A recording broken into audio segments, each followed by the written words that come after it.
નમસ્કાર સાથી મિત્રો, એક્ઝામ સાથી ચેનલમાં આપ સૌનું હાર્દિક સ્વાગત છે. આજે આપણે ધોરણ 12 ઇતિહાસ વિષયમાં પાઠ ત્રીજો ભારતમાં યુરોપિયનોનું આગમન વિશે ભણવા જઈ રહ્યા છીએ. એકમની આપણે સમગ્ર ચર્ચા કરી દીધી છે, બરાબર. યુરોપિયનો ભારતમાં આવવા માંગતા હતા. એમને ખાસ આકર્ષણ એ હતું કે ભારતમાં ખૂબ સમૃદ્ધિ છે, એ સમૃદ્ધિને માટે વેપાર કરી શકાય અને ભારતને માંથી વધારે નફો મેળવી શકાય એવી એમની ગણતરી હતી. સાથે તુર્કોએ ઈસવીસન 1453માં કોન્સ્ટેન્ટિનોપોલ નગર જીતી લીધું. એટલે એમના જે માર્ગો હતા, દરિયાઈ માર્ગો, જૂના માર્ગો, એ બધા બંધ થઈ ગયા. એટલે હવે નવા માર્ગો શોધવા માટે એમને નીકળવું પડ્યું. એમાં સ્પેન અને પોર્ટુગલના આ બે દેશો હતા, એ આ નવા માર્ગોની શોધમાં નીકળ્યા હતા. સાથે એમાં સ્પેનનો કોલંબસ જે હતો એ ફરતો અમેરિકા પહોંચી ગયો અને આ રીતે અમેરિકાની શોધ ઈસવીસન 1492માં થઈ હતી. બીજો પોર્ટુગીઝનો વાસ્કો ડી ગામા હતો. તો વાસ્કો ડી ગામા જે હતો ઈસવીસન 1498માં ભારત પહોંચ્યો હતો અને ભારત આવવાનો નવો જળમાર્ગ શોધનાર તે સૌ પ્રથમ યુરોપિયન વ્યક્તિ હતો. સાથે તેણે સામુદ્રિક ભૂશિર એટલે કે દરિયામાં જતો ભૂમિનો કિનારો, બરાબર. તો જમીનનો એવો ભાગ જે દરિયામાં જાય છે, બરાબર. તો એને કેપ ઓફ ગુડ હોપ નામ આપ્યું હતું, જે સાઉથ આફ્રિકામાં આવેલો છે. સાથે પોર્ટુગીઝો સૌ પ્રથમ કાલિકટ બંદરે આવ્યા હતા. આ કાલિકટ છે એ કેરળમાં આવેલું છે અને અત્યારે કેરળમાં કોઝિકોડ તરીકે જાણીતું છે અને કેરળનું સૌથી બીજા નંબરનું મોટું શહેર છે. તો પોર્ટુગીઝોનું જે આગમન છે ઈસવીસન 1498માં ભારતમાં થયું હતું, બરાબર, વાસ્કો ડી ગામા સાથે. અને ત્યારે જામોરિન કરીને શાસક હતો, એનું બીજું નામ સામુદ્રિક છે. તો જામોરિન શાસક કાલિકટનો હતો, એ ત્યાં રાજ્ય કરતો હતો. અને પછી એમણે ધીમે ધીમે ગોવા જીત્યું. ઈસવીસન 1507માં ગોવા પર કાબુ મેળવ્યો, એટલે કે કબજે લીધું, અને 1510માં ગોવાને રાજધાની તરીકે જાહેર કર્યું, બરાબર. હવે આજે ગોવા છે એમાં એમણે ગવર્નર નિમ્યો, એટલે કે આલ્મેડાની પ્રથમ નિમણૂક કરી. અને બીજો એનો ગવર્નર હતો, એનું નામ હતું અલ્બુકર્કે. હતો આ જે અલ્બુકર્કે હતો એણે ગોવાને પોતાની રાજધાની તરીકે જાહેર કર્યું હતું, એટલે કે ગોવાને પોર્ટુગીઝોની મુખ્ય મથક તરીકે જાહેર કર્યું, બરાબર. સાથે ડચ આવ્યા. બીજા નંબરે ડચ આવ્યા હતા. તો ડચ 1602માં આવ્યા હતા, પોર્ટુગીઝો 1498માં. અને એના 100 વર્ષ બાદ ડચોએ 1602માં ભારતમાં આવ્યા હતા અને તેમની કંપની સ્થાપી હતી. કંપનીનું નામ હતું ડચ ઈસ્ટ ઇન્ડિયા, બરાબર.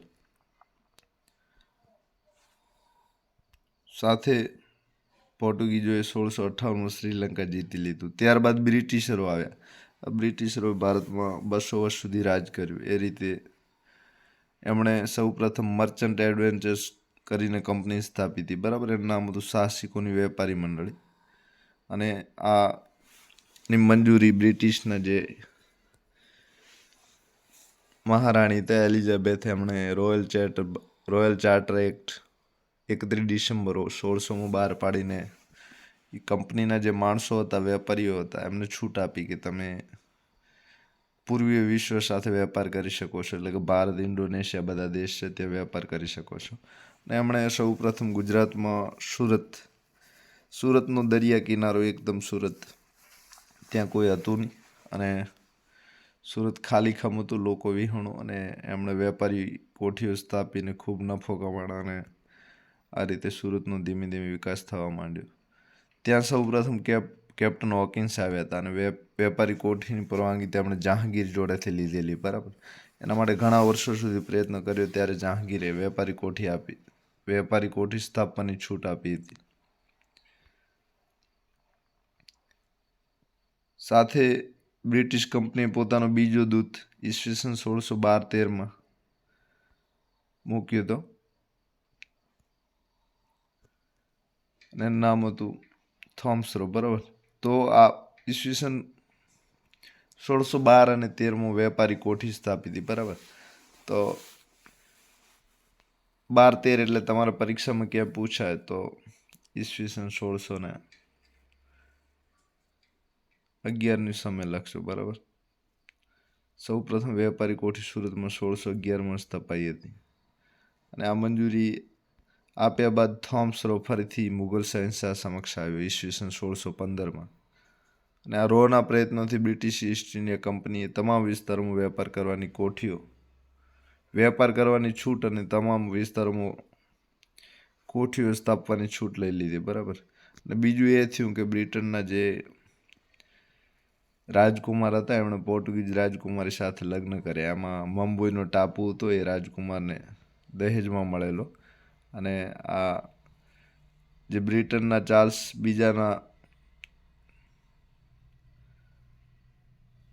બીજા હતા એમણે જે ટાપુ હતો મંબોઈ ટાપુ વેચી દીધો અને ઈસ્ટ ઇન્ડિયા કંપનીને આપી દીધો. અને આ રીતે પોર્ટુગીઝો ત્યાંથી ફેંકાઈ ગયા. બરાબર. અંગ્રેજો સર્વસત્તાધીશ બન્યા. ત્યારબાદ ફ્રેન્ચો આવ્યા. તો ફ્રેન્ચો ભારતમાં ઈસવીસન 1664માં આગમન થયું. બરાબર. આ સાલ ખૂબ તમારા માટે મહત્વની છે, યાદ રાખજો. અને ભારતના પૂર્વી તટ એટલે કે કોલકાતા પાસે આવેલા ચંદ્રનગર, પુંડિચેરી અને માહે, અત્યારે આ પુંડિચેરી જે કેન્દ્ર શાસિત પ્રદેશ છે, બરાબર, ત્યાં કુલ આવા 6 જિલ્લા આવેલા છે, 3 અને 3 બીજા છે. બરાબર. ત્યાં ફ્રેન્ચોનું શાસન હતું.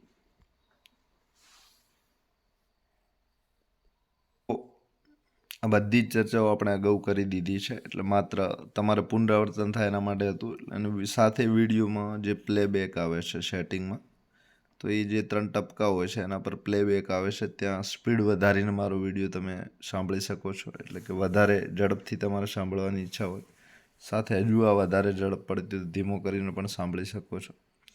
હવે આપણે અહીંથી ભાગ 3 ચાલુ કરીએ છીએ. અગાઉ 2 ભાગની ચર્ચા કરી દીધી છે, તો આ ત્રીજા પાઠનો ત્રીજો ભાગ છે. ભારતમાં ઇંગ્લેન્ડ અને ફ્રાન્સ વચ્ચે સત્તા સંઘર્ષ. બરાબર.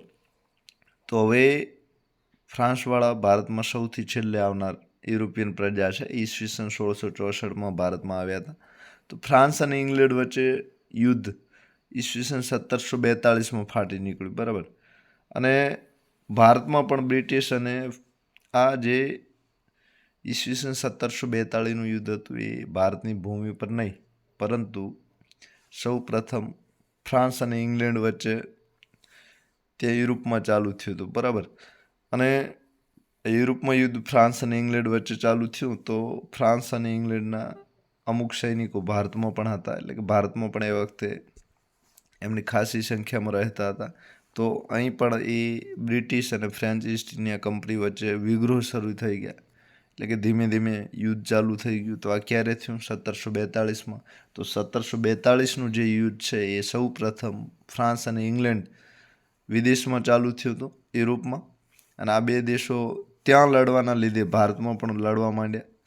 અને ભારતમાં રહેલો ફ્રાન્સનો ગવર્નર જે જનરલ ડુપ્લે હતો એ ખૂબ શક્તિશાળી હતો. અને આ જનરલ જે ડુપ્લે છે એ એવું મનાતું હતું, જો ફ્રાન્સવાળાએ એમને પાછો જનરલ ડુપ્લેને ન બોલાવ્યો તો એક સમય હતો કે આ ફ્રાન્સ અત્યારે ભારતમાં રાજ કરતું હોત. સાથે તેણે ભારતમાંથી અંગ્રેજોને હાંકી કાઢવા ભારતના સ્થાનિક રાજાઓ અને નવાબો સાથે મળીને કેટલીક યોજનાઓ પણ બનાવી હતી. ડુપ્લે બહુ હોશિયાર હતો. ઘણી બધી ભારતના જે રાજાઓ હતા ત્યાં હૈદરાબાદ નજીક રાજ્ય હતું, મૈસૂર રાજ્ય હતું. આ બધા રાજાઓ સાથે સાંઠગાંઠ કરી દીધી અને અંગ્રેજોને હરાવવા માટે અનેક યોજનાઓ બનાવી, અનેક સંધિઓ કરી હતી. હૈદરાબાદમાં પણ ફ્રેન્ચ ઈસ્ટ ઇન્ડિયા કંપની હતી એ સફળ રહી. એટલે કે હૈદરાબાદના જે નિજામ હતા, નિજામે ઉલ હક, બરાબર, એનો સ્થાપક હતો હૈદરાબાદનો. એના પછી એના કુટુંબીજનો ઘણા બધા આવ્યા, સફદરજંગ ને બધા. તો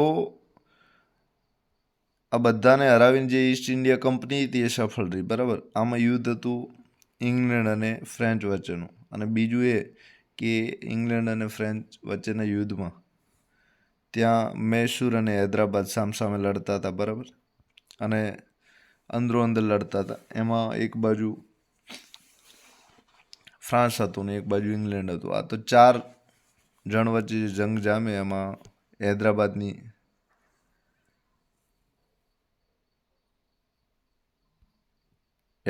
હારી ગયું. બરાબર. અને પ્રથમ યુદ્ધ હતું એમાં ફ્રેન્ચ ઈસ્ટ ઇન્ડિયા કંપની વિજેતા થઈ હતી, બરાબર, એટલે કે ફ્રેન્ચનો વિજય થયો હતો.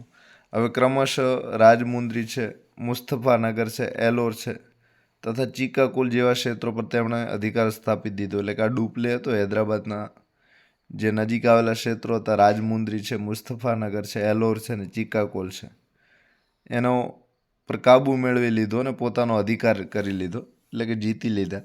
પરિણામે અંગ્રેજો સાવધ બની ગયા. અંગ્રેજો સમજી ગયા કે હવે આ ડુપ્લેને હરાવવા માટે આપણે ઘણી બધી રણનીતિઓ, સંધિઓ કરવી પડશે. અને આ જે અંગ્રેજો હતા એમણે ભારતની આંતરિક અને રાજકીય બાબતને લઈને બંને વચ્ચે ફરીથી યુદ્ધ ફાટી નીકળ્યું. એટલે કે ઈસવીસન 1750માં બીજી વખત ભારતમાં યુદ્ધ ચાલુ થયું. પ્રથમ વખત ઇંગ્લેન્ડ અને ફ્રેન્ચમાં ચાલુ થયું. હવે ભારતની ભૂમિ પર બીજું યુદ્ધ ચાલુ થયું, એટલે કે ઈસવીસન 1750માં.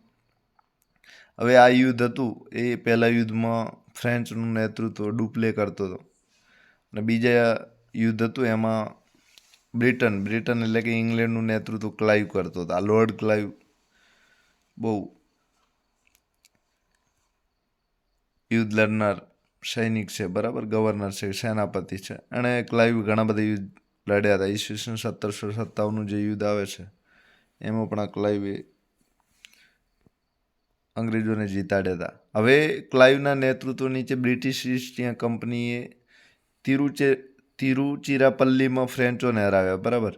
તો ઈસવીસન 1750નું બીજું યુદ્ધ થયું એમાં બ્રિટિશ ઈસ્ટ ઇન્ડિયા કંપની જે હતી, એટલે કે અંગ્રેજો હતા, એમણે તિરુચિરાપલ્લી આવેલું છે, બરાબર. તો આ જે નગર છે એ મદ્રાસ તમિલનાડુ જોડે આવેલું છે. તો એમાં ફ્રેન્ચોને એમણે હરાવ્યા, બરાબર. અને છેવટે ઈસવીસન 1754માં બંને વચ્ચે થયેલી એક સંધિ પ્રમાણે, બરાબર, તો 1754માં એક સંધિ થઈ હતી. એટલે કે આ સંધિ ફ્રેન્ચ અને ઇંગ્લેન્ડ વચ્ચે થઈ. અને ફ્રેન્ચ અને ઇંગ્લેન્ડ વચ્ચે જે 1754માં સંધિ થઈ એમાં ફ્રેન્ચ સરકાર હતી એમણે ડુપ્લેને પાછો બોલાવી લીધો અને ફરી એક વખત કર્ણાટક યુદ્ધ ઈસવીસન 1756માં થયું, બરાબર. આ ત્રીજું યુદ્ધ થયું 1756માં. હવે અંતે અંગ્રેજોએ ઈસવીસન 1760 સુધીમાં ફ્રેન્ચોને ભારતીય રાજનીતિમાંથી હટાવવા માટે કરેલી પેરિસની સંધિ 1763 પ્રમાણે ફ્રેન્ચોએ તમામ કોઠીઓ અંગ્રેજોને સોંપી દીધી, બરાબર. આ તો સંધિ તમારા માટે ખાસ મહત્વની છે. પેરિસની સંધિ તો ક્યારે થઈ હતી? તો કે 1763માં થઈ હતી. આ જે 1763ની પેરિસની સંધિ હતી એમાં એવું નક્કી કરાયું કે ફ્રેન્ચોની જે તમામ કોઠીઓ છે એ, એટલે કે વેપારની જે કોઠીઓ સ્થાપી હતી, બરાબર, તો એ તમામ કોઠી અંગ્રેજોને સોંપી દેવી. અને આ પ્રમાણે અંગ્રેજોને ઈસવીસન 1763માં બધી જ કોઠીઓ અંગ્રેજોને સોંપી દીધી. હવે જે ફ્રેન્ચો હતા એ કોઈ પણ પ્રકારનું રાજકીય કામ છે, એટલે કે સત્તામાં આવી શકે એવું કોઈ પણ કામ હતું, એ તમામ કામો બંધ કરી દીધા. આ રીતે ઈસવીસન 1763માં, એટલે કે 1664માં આવ્યા અને 1763માં, એટલે કે 98 વર્ષની અંદર આ રીતે ફ્રેન્ચની વિદાય થઈ ગઈ. એટલે કે સૌથી છેલ્લે આવ્યા અને સૌથી પહેલાં ફ્રેન્ચવાળા જે લોકો હતા એમણે ભારતમાંથી વિદાય લીધી. આ રીતે આ ફ્રાન્સની મુખ્ય રાજધાની છે, બરાબર. તો આ ફ્રાન્સ છે એ દેશની રાજધાનીનું નામ છે પેરિસ, અને પેરિસમાં સંધિ થઈ, બરાબર. તો એને એટલા માટે એનું નામ પડ્યું પેરિસની સંધિ. તો પેરિસની સંધિ હતી એ ઈસવીસન 1763માં થયેલી. તેમાં એવું નક્કી થયું કે હવે જે ફ્રાન્સ છે તો ફ્રાન્સના કોઈ પણ સૈનિક છે કે રાજાઓ છે ભારતમાં જરાય દખલ નહીં કરે. એટલે કે ભારતમાં જે રાજકીય વ્યવસ્થા ચાલે છે એમાં જરાય દખલ નહીં કરે, એટલે કે કોઈ યુદ્ધો નહીં કરે, કોઈ સંધિઓ નહીં કરે. બસ એ એમનું ભારત તરફનું ધ્યાન હતું એ બધું હટાવી લીધું અને એમની જે વેપારી કોઠીઓ હતી બધી બંધ કરી દીધી. હવે તમારા માટે આ શોર્ટકટ છે. આ ખાસ PDAF યાદ રાખજો. P એટલે ભારતમાં સૌ પ્રથમ પોર્ટુગીઝો આવ્યા, D એટલે ડચ આવ્યા, ત્રીજા નંબરે અંગ્રેજો આવ્યા અને ચોથા નંબરે ફ્રેન્ચો આવ્યા, બરાબર. P એટલે પોર્ટુગીઝો. તો ઈસવીસન 1498માં પોર્ટુગીઝો ભારતમાં આવેલા અને બીજી વખત 1502માં આવેલા, બરાબર. તો સૌ પ્રથમ ભારતમાં પોર્ટુગીઝો આવેલા, બીજા નંબરે ડચ આવેલા. તો આ જે ડચ હતા એ ભારતમાં 1602માં આવેલા. પછી જે અંગ્રેજો હતા ત્રીજા નંબરે અંગ્રેજો આવ્યા ને સૌથી છેલ્લે ફ્રેન્ચો આવ્યા, બરાબર. તો આ રીતે ક્રમ યાદ રાખશો. પ્રથમ પોર્ટુગીઝ છે, ડી એટલે ડચ, એ એટલે અંગ્રેજો, અને છેલ્લે ફ્રાન્ચો. તો ફ્રેન્ચો જે હતા એ 1664માં આવ્યા અને સૌથી પહેલાં એટલે કે 1763માં એમની વિદાય થઈ, બરાબર. અને પોર્ટુગીઝો સૌ પ્રથમ આવ્યા અને સૌથી છેલ્લે ગયા એટલે કે છેલ્લે 1963માં એમની વિદાય થાય છે, બરાબર. આ બે સાલવારી તમારા માટે ખૂબ મહત્ત્વની છે, ખાસ યાદ રાખજો. સૌ પ્રથમ પોર્ટુગીઝો આવ્યા અને સૌથી છેલ્લે જાય છે. પછી જે ફ્રેન્ચો હતા એ સૌથી છેલ્લે આવ્યા અને સૌથી પહેલાં જાય છે, બરાબર. સાથે ભારત અને ફ્રાન્સ વચ્ચે તો ભારતમાં જે ફ્રાન્સ અને ઇંગ્લેન્ડવાળા હતા, તો આ ફ્રાન્સ અને ઇંગ્લેન્ડ દેશ વચ્ચે કુલ 7 યુદ્ધો લડાયેલા, બરાબર. અને પછી ફ્રેન્ચોની વિદાય થયેલી એટલે કે ઈસવીસન 1763માં પેરિસની સંધિથી વિદાય થયેલી. હવે ભારતમાં બ્રિટિશ સત્તાની પકડ, તો જે ભારતમાં બ્રિટિશ સત્તાવાળા હતા, અંગ્રેજો હતા, એમની પકડ કઈ રીતે મજબૂત થઈ, જેનાથી ભારતમાં 200 વર્ષ સુધી શાસન કરી શક્યા, બરાબર. તો આપણે આગળ જોયું કે જે બ્રિટિશ ઈસ્ટ ઇન્ડિયા કંપની હતી એ ભારતમાં વિભિન્ન ક્ષેત્રોએ કોઠીઓ સ્થાપી હતી. તો આ બ્રિટિશવાળા સૌ પ્રથમ હોકિન્સ હતો, એમણે જહાંગીર જોડે પરવાનગી માંગવા ગયો પણ જહાંગીરે છૂટ ના આપી અને ત્યારબાદ એમને પહેલી સુરતમાં કોઠી સ્થાપવાની છૂટ મળેલી. હવે સુરતમાં જે કોઠી સ્થાપવાની છૂટ મળેલી એના પહેલાં એમણે મસૂલીપટ્ટમ આંધ્રપ્રદેશમાં વેપારી કોઠી સ્થાપી દીધેલી, બરાબર. તો અંગ્રેજો ભારતમાં 1600માં કંપની સ્થાપેલી અને 1608માં એમનું પહેલું વાહન હતું એટલે કે જહાજ હતું એ ભારતમાં આવેલું અને 1613માં એમણે વેપારી કોઠી સુરત ખાતે અને 1613 અગાઉ મસૂલીપટ્ટમમાં એમણે વેપારી કોઠી સ્થાપી દીધી હતી. આ રીતે ધીમે ધીમે આ જે બ્રિટિશ સત્તા હતી એમણે ભારતમાં પગ પેસારો ચાલુ કરેલો. તો ઈસ્ટ ઇન્ડિયા કંપનીએ ભારતમાં વિભિન્ન અલગ અલગ ક્ષેત્રોમાં કોઠીઓ સ્થાપી હતી. હવે કોઠીઓ સ્થાપી એટલે કે વેપારના નાના નાના કિલ્લાઓ બાંધી દીધા અને વેપારી પ્રવૃત્તિઓ શરૂ કરી દીધી. દક્ષિણમાં તેમણે પોતાની સ્થિતિ મજબૂત બનાવી દીધી, બરાબર. દક્ષિણ ભારત જે હતું ત્યાં મુગલોનું જે શાસન હતું બિલકુલ ઓછું હતું, બરાબર. એટલે કે મુગલોનો કાબુ એ દક્ષિણ ભારતના પ્રદેશો પર ન હતો, બરાબર. એટલા માટે અંગ્રેજોએ જોયું કે સુરતમાં મુગલો આપણને જોઈએ એવો વેપાર કરવાની છૂટ આપે એમ નથી. અને બીજું એ કે મુગલો એ વખતે બહુ તાકાતવાળા હતા, એટલે કે અંગ્રેજોની એ સમયમાં તાકાત નહોતી કે મુગલોને હરાવી શકે. એટલે એમણે મસૂલીપટ્ટનમમાં તેમણે વેપારી કોઠી સ્થાપી. તો આ તમારે મસૂલીપટ્ટનમ ખાસ યાદ રાખવાનું છે, જે આંધ્રપ્રદેશમાં આવેલું હતું. તો મસૂલીપટ્ટનમ હતું એમાં અંગ્રેજોએ વેપારી કોઠી સ્થાપી અને પોતાનો પગ પેસારો શરૂ કર્યો. અહીંયા સ્થાનિક રાજાની પરવાનગી લઈ વર્તમાન ચેન્નઈ ખાતે એક કિલ્લો પણ બનાવ્યો, જે કિલ્લાનું નામ છે ફોર્ટ સેન્ટ જ્યોર્જ કિલ્લો, ઈસવીસન 1639માં, બરાબર. તો કિલ્લાનું નામ તમારે ખાસ યાદ રાખવાનું છે. તો અંગ્રેજોએ સૌ પ્રથમ મસૂલીપટ્ટનમમાં કોઠી સ્થાપી હતી, બીજા નંબરે સુરતમાં સ્થાપી હતી અને બીજું એ કે આ કોઠીથી કિલ્લા તરફની યાત્રા એટલે કે કોઠીથી મોટો કિલ્લો પણ બનાવી દીધો. તો એમણે એક સ્થાનિક રાજા હતો ચેન્નઈમાં, ચેન્નઈ અત્યારે તમિલનાડુની મુખ્ય શહેર એટલે કે રાજધાની છે. તો ચેન્નઈ ખાતે કિલ્લો બનાવ્યો અને કિલ્લાનું નામ તમારે ખાસ યાદ રાખવાનું છે, ફોર્ટ સેન્ટ જ્યોર્જ. ક્યારે બનાવ્યો હતો કે ઈસવીસન 1639. તો કિલ્લાનું નામ યાદ રાખજો, ફોર્ટ સેન્ટ જ્યોર્જ, બરાબર.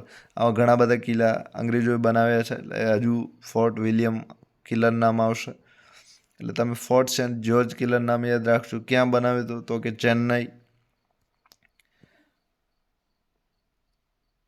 હવે આ કિલ્લો ઈસવીસન 1639માં બન્યો હતો.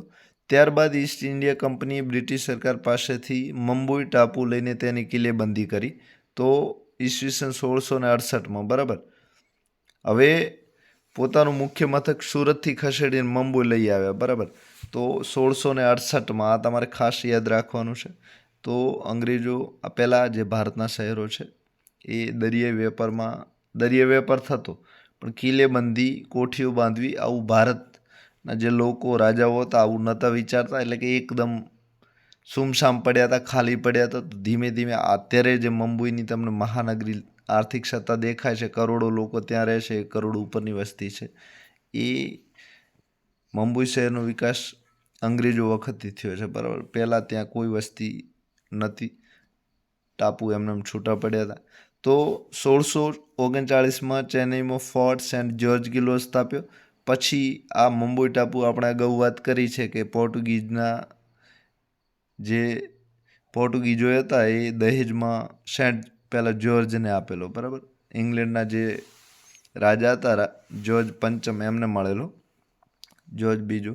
હવે આ મુંબઈ ટાપુ એ જે રાજા હતો એમણે બ્રિટનવાળાને વેચી દીધો, બરાબર, દહેજમાં આપી દીધો. અને હવે આ જે જ્યોર્જ હતો એમણે ઈસ્ટ ઇન્ડિયા કંપની હતી એને આ ટાપુ હતો એ વેચી દીધો અમુક પાઉન્ડમાં, બરાબર. હવે મુંબઈ કેટલું સસ્તું વેચાયું તમે વિચારો. અને આ મુંબઈ ટાપુ મળ્યો અને અંગ્રેજોએ જોયું કે આ મુંબઈ ટાપુ પર આપણે કોઠી સ્થાપશું તો ઘણો બધો વેપાર થશે ને સાથે દરિયા કિનારે આવેલું છે એટલે અહીંથી આપણને ઘણો બધો નફો મળે એમ છે. તો ધીમે ધીમે આ મુંબઈ ટાપુ હતો એ દરિયા વચ્ચે આવેલો હતો, તો ત્યાં દરિયા કિનારે આવેલો હતો. અને એ મુંબઈ ટાપુ પર સરસ મજાની કિલ્લેબંધી કરી દીધી, એટલે કે બીજું કોઈ ત્યાં અંદર પ્રવેશ ન કરી શકે. આ કિલ્લેબંધી ઈસવીસન 1668માં કરી અને હવે પોતાનું મુખ્ય મથક જે સુરત હતું 1611માં બનાવ્યું હતું એ ખસેડીને મુંબઈ લાવી દીધું. અને આવું ક્યારે કર્યું તો કે 1668માં.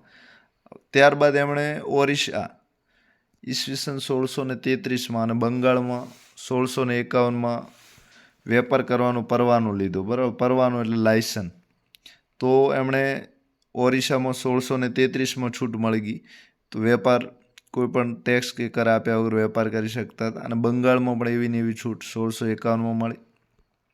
એટલે કે આ રીતે એમને ત્યાં વસ્તુ વેચવાની અને વસ્તુ લેવાની છૂટ મળી હતી.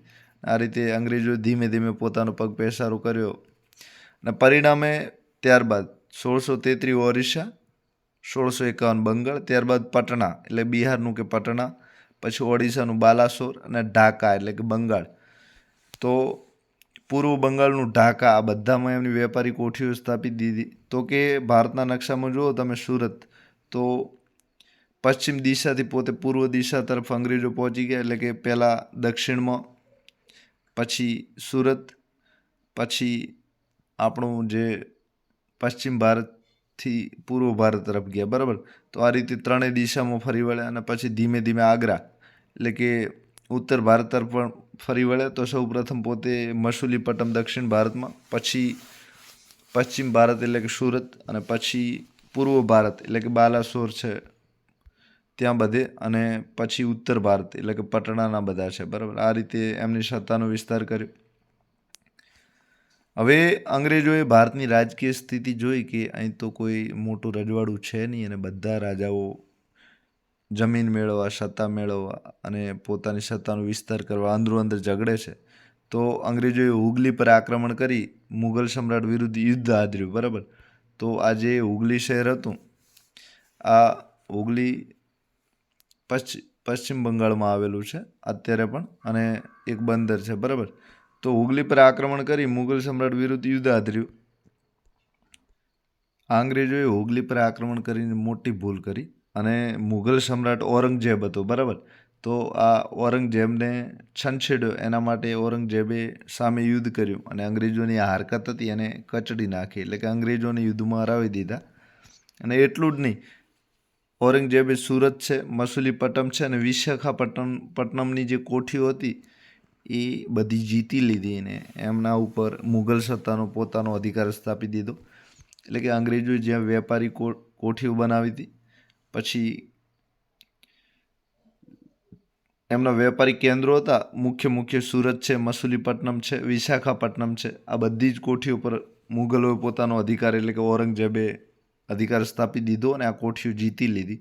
પરિણામે અંગ્રેજો મુઘલ સત્તાના ઘૂંટણે પડ્યા, એટલે કે પગે લાગવા લાગ્યા કે અમને માફ કરો, હવે અમે આવી ક્યારે ભૂલ કરશું નહીં. તો છેવટે અંગ્રેજોએ ચાપલૂસી અને વિનમ્રતાનો આંચળો ઓઢી પુનઃ વેપારી પ્રવૃત્તિઓ શરૂ કરી, એટલે કે ઘૂંટણે પડ્યા, એટલે કે પોતે હાર સ્વીકારી અને પછી ધીમે ધીમે ચાપલૂસી કરીને પગ પેસારો કર્યો, એટલે કે ભેટો આપી, સોગાદો આપી, મળવા ગયા, પછી વારંવાર મળવાની મંજૂરીઓ માંગી અને આ રીતે ચાપલુસી અને વિનમ્રતાના નાટક કર્યા અને છેલ્લે મુગલોએ તેમને માફી આપી દીધી કે હવે આવી બીજી વખત ભૂલ ન કરતા. અને આ માફી આપીને મુગલોએ પોતાના પગ પર કુહાડો માર્યો, કારણ કે મુગલોની સત્તાને ખતમ કરવાવાળા કોઈ હોય તો અંગ્રેજો હતા. બરાબર. હવે આજે બ્રિટિશ ઈસ્ટ ઇન્ડિયા કંપનીથી એમણે સુતનતી બ્રિટિશ ઈસ્ટ ઇન્ડિયા કંપનીથી એણે સુતનતી, કાલીઘાટ ને ગોવિંદપુર જેવા ગામોની જમીનદારી ઈસવીસન 1698માં પ્રાપ્ત કરી. આ ખાસ તમે યાદ રાખજો. 3 ગામડા છે, એ 3 ગામનું નામ છે સુતનતી, કાલીઘાટ અને ગોવિંદપુર. તો આ 3 ગામોથી પાછળ જઈને કોલકાતા શહેર બને છે. બરાબર. અત્યારે જે કોલકાતા શહેર તમે જુઓ છો એ પશ્ચિમ બંગાળનું સૌથી મોટું શહેર છે. અને આ જે કોલકાતા છે એ શરૂઆતમાં 1698માં માત્ર ને માત્ર 3 ગામડા હતા, એટલે કે સુરત અને મુંબઈ જેવી હાલત હતી. ત્યાં સુમસામ હતું, કોઈ હતું નહીં. તો સુતનતી, કાલીઘાટ અને ગોવિંદપુર, બરાબર, આ 3 ગામડા. તો એ 3 ગામોની ત્યાં એક જમીનદાર હતો, એટલે કે 150-200 ખેડૂતો જોડેથી જમીનનું મહેસૂલ ઉઘરાવતો હતો. તો આવો જે જમીનદાર હતા એના જોડેથી સુતનતી, કાલીઘાટ અને ગોવિંદપુર આ 3 ગામોની જમીનદારી ઈસવીસન 1698માં પ્રાપ્ત કરી. એટલે કે અંગ્રેજોએ હવે આ 3 ગામ પોતાના કબજામાં લીધા અને ત્યાંની જે કરવેરા મહેસૂલ ઉઘરાવવાની જે કામગીરી હતી આ 3 ગામોની એ અંગ્રેજોએ પોતાના હસ્તક લઈ લીધી. તો આવું ક્યારે કર્યું? તો કે 1698માં. બરાબર. તો આ ગામડામાંથી નગર કેવી રીતે બને છે તમે જોઈ શકો છો. હવે તેની આસપાસ કિલ્લો બનાવ્યો, જે કિલ્લો ફોર્ટ વિલિયમ તરીકે ઓળખાતો હતો. બરાબર. તો જે ચેન્નઈમાં કિલ્લો હતો એને સેન્ટ જ્યોર્જ કિલ્લો કહેવાતો હતો. અને જે કોલકાતામાં કિલ્લો છે એનું નામ છે ફોર્ટ વિલિયમ. બરાબર. તો કોલકાતાના અક્ષર છે 4 અને વિલિયમ કિલ્લાના પણ અક્ષર છે 4, એટલે તમને કોલકાતાનો વિલિયમ કિલ્લો યાદ રહેશે. બરાબર.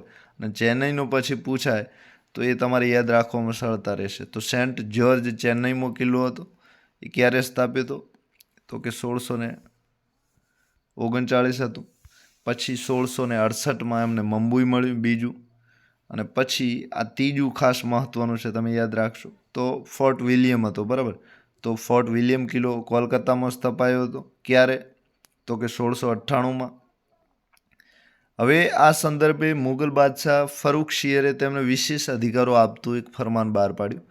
તો આ 1716ની આસપાસ બહાર પાડ્યું, ક્યાંક આગળ આવશે હું કહું છું. તો મુગલ બાદશાહ જે ફરુખશીયર હતો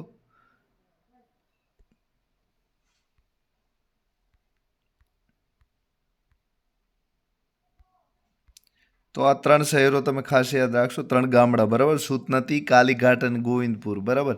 આ 3 ગામોની જમીનદારી અંગ્રેજોને મળી ગઈ, એટલે કે ત્યાંથી મહેસૂલ જે ખેતી થતી એના પર જે મહેસૂલ લાગતું એ કરવેરો પોતે ઉઘરાવી શકતા હતા. એટલે કે હવે એમને વેપાર સિવાયની પણ એક કમાણી બીજી ચાલુ કરી.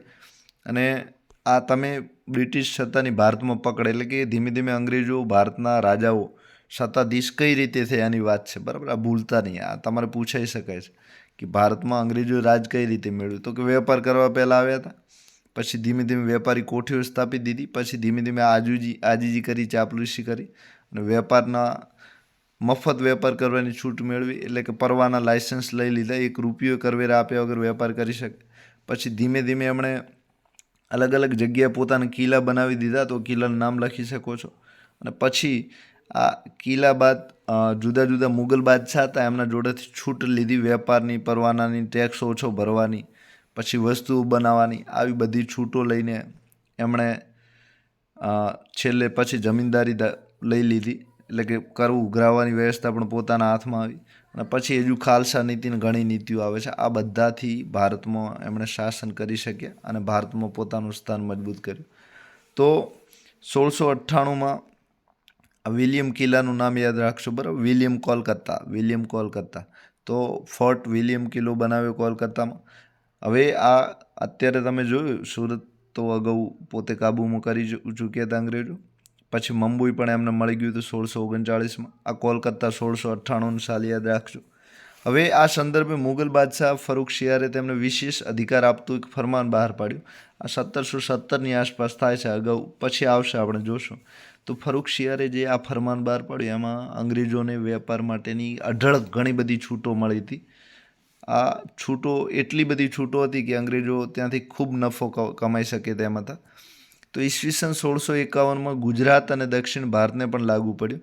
હવે આ જે ફરમાન મુઘલ બાદશાહ, દિલ્હીનો બાદશાહ દિલ્હીથી આદેશ આવે એટલે બધા ભારતમાં લાગુ પડે, બરાબર. પણ આ વખતે મુઘલોની સત્તા ધીમે ધીમે નબળી થતી હતી, નબળી થઈ ગઈ હતી.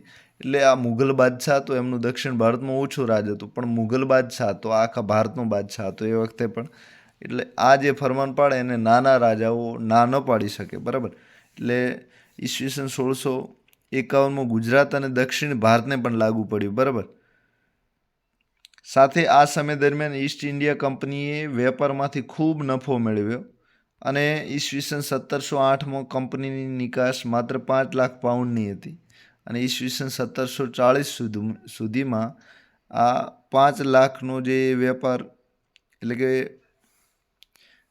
કંપનીની નિકાસ 5 લાખ, એટલે કે બહાર જે વસ્તુ મૂકતા હતા એમાંથી એમને 5 લાખ રૂપિયા આવતા હતા, બરાબર.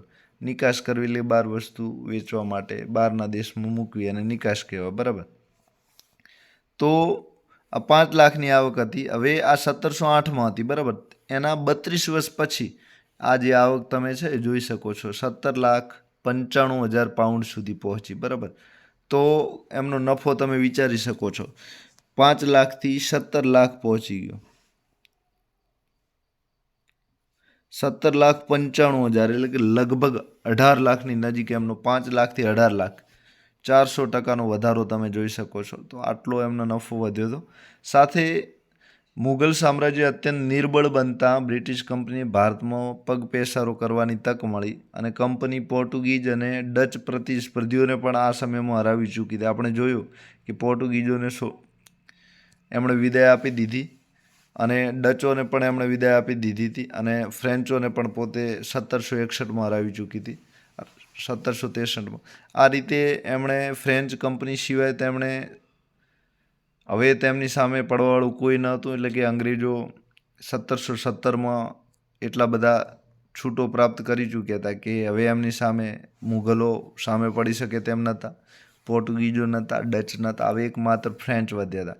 તો આ દરમિયાન ઈસવીસન 1744થી 1763માં તો ફ્રાન્સ અને ઇંગ્લેન્ડ વચ્ચે ભયાનક યુદ્ધો થયા, એટલે કે કુલ 7 યુદ્ધો થયા હતા.